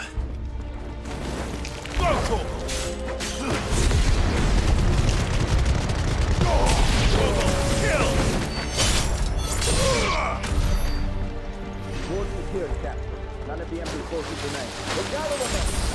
Hurry on to the council chambers. Yes, Captain. What of the men and women in the market district? The evacuation is complete, Captain. Good. Then all that remains is to dethrone the Pretender. There it is. The bell tower. Right. Let's go.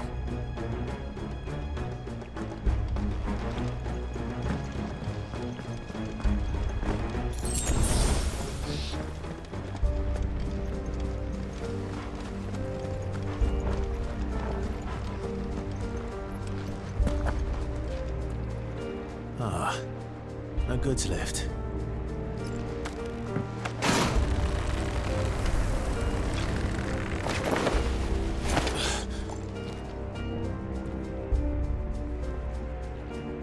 Where in Grigor's name did you go? Over here!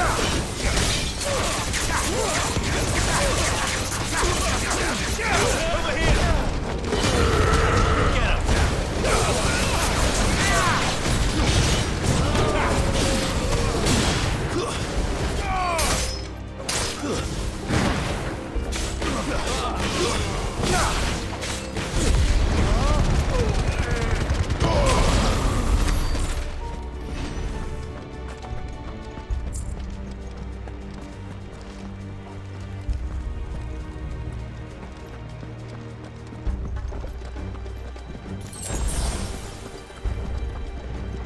Intruders! Defend the gates!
Hold on, kids. We're coming.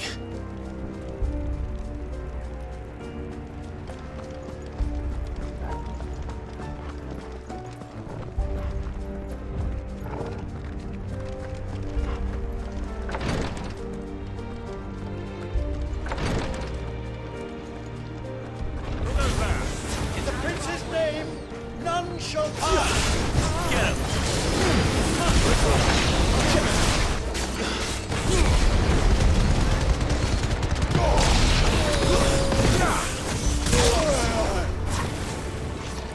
This one.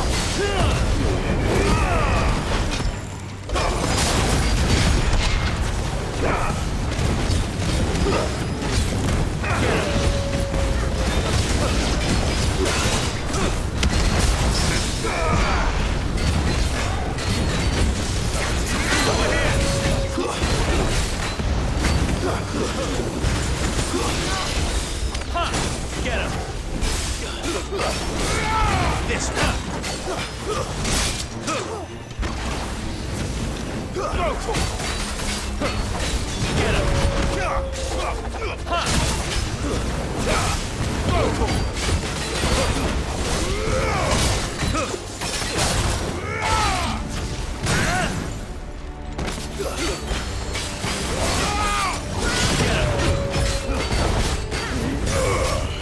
Over here!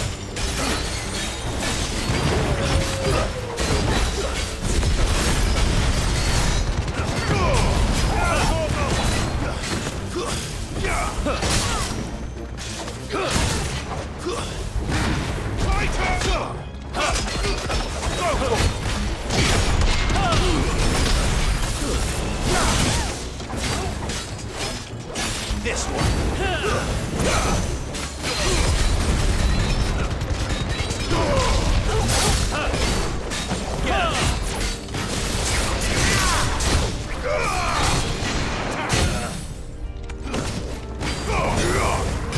Listen to the door.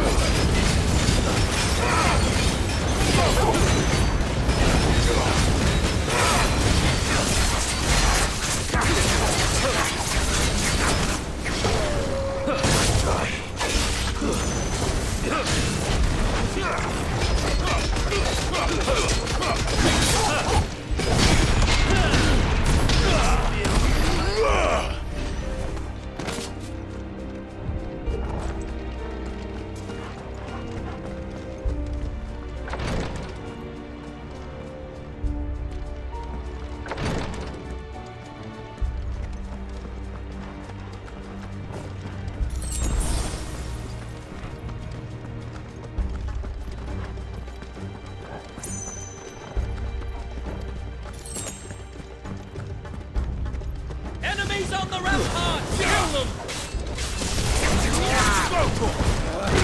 This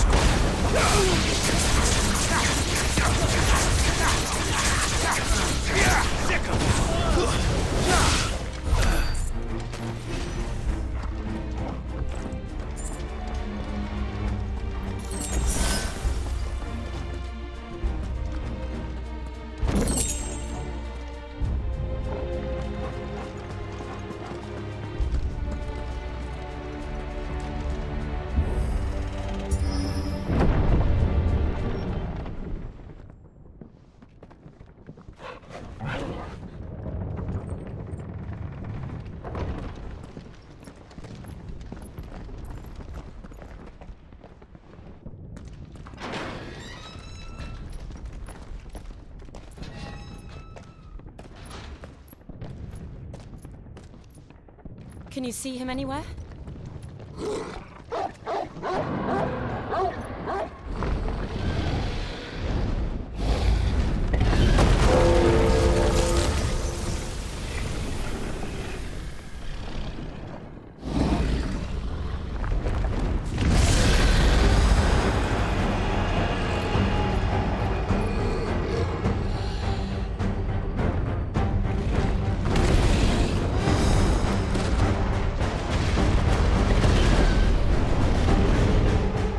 It must be one of the Dragoon's pets.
This one.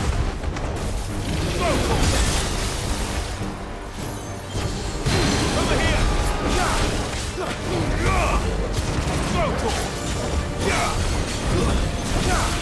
Get him!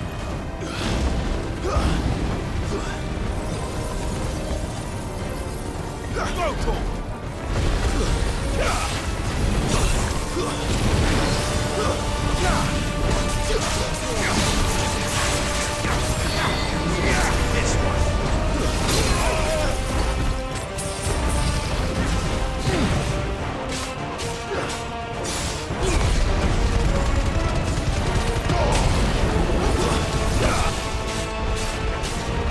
Over here!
Over here, Clive! Are yous alright? Goats, there you are. I didn't know there'd be a dragon. All right, let's get out of here. Oh! What now? Is that Mother Crystal's heart? What the hell is it doing up there?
do this?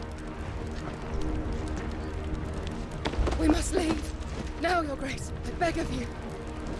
This is not what he wanted. Something's happened. Forgive me, Yod, but I must put a stop to this. Your Grace!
So, what do we do now, then? We destroy the heart. We might come back!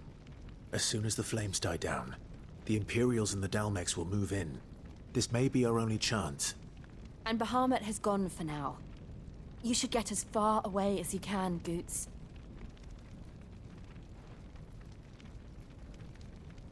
What? And leave you lot in the lurch? I can't do that. If you're staying, then so am I. I packed everything up before I made a run for it, so if there's out yous need, just ask.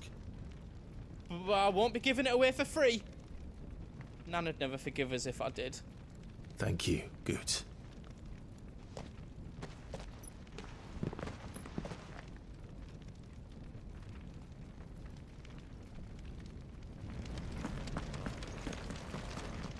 Do yous need out?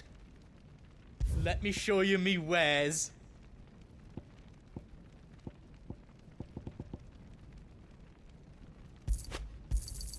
Is there out else you need?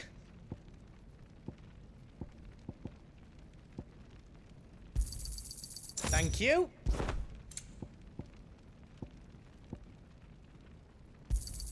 Is there out else you need? Out else you don't need? A pleasure doing business with you.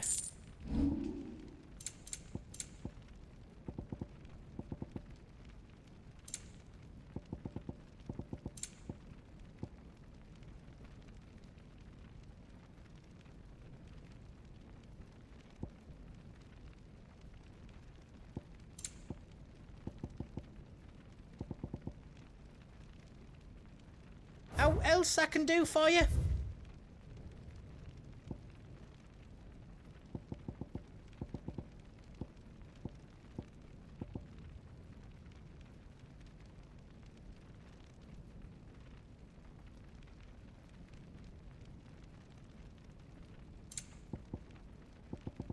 You don't want me to make yours out else?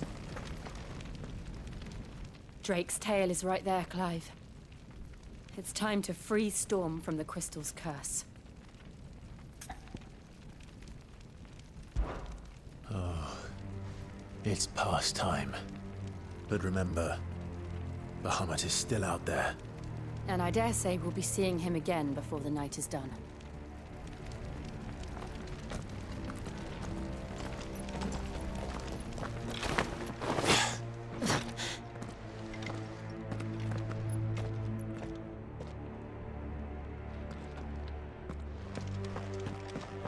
No more roads.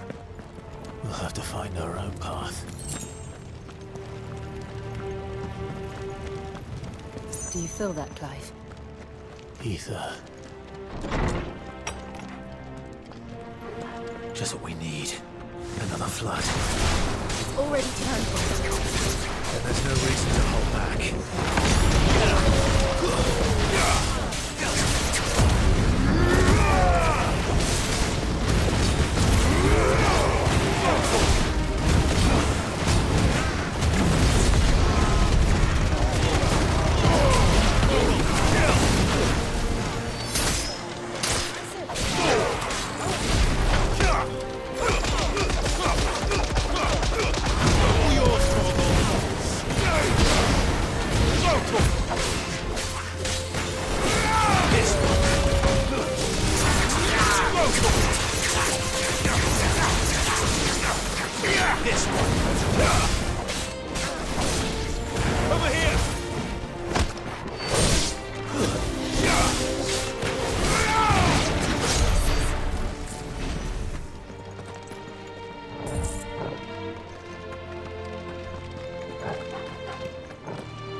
Climb up.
Dangerous.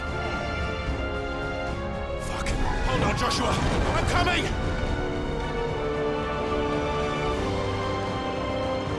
We have to save him. And we will. We just need to keep moving.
the heart. Then so should we.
Those the council chambers.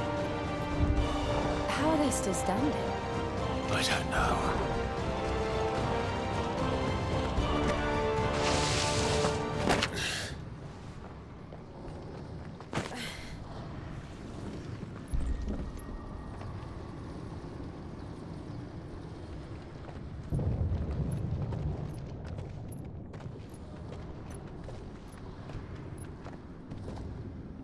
He'll be all right, Clive. He's a survivor. We're getting close.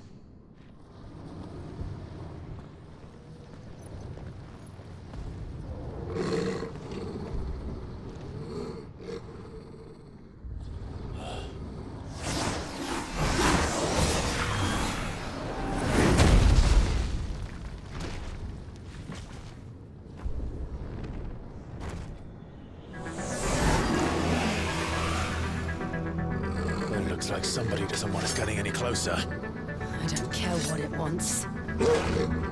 Neither do I. Go, Torval! Get it!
These beasts...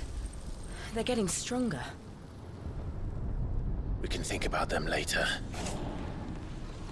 Right now, there's only one thing we need to focus on. The heart.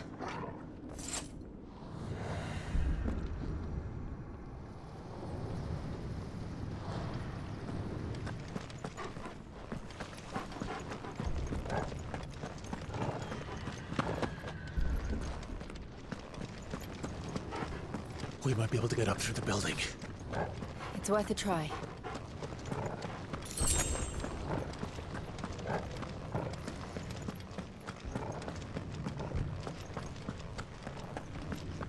Quiet.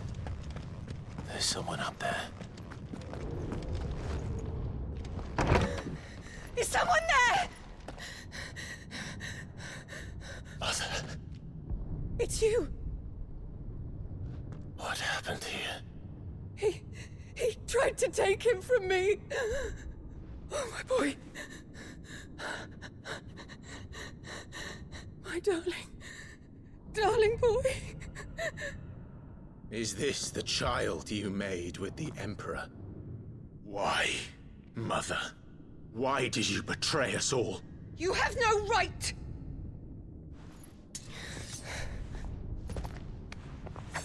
Answer him. We took you in, savage. Show some respect for those who raised you.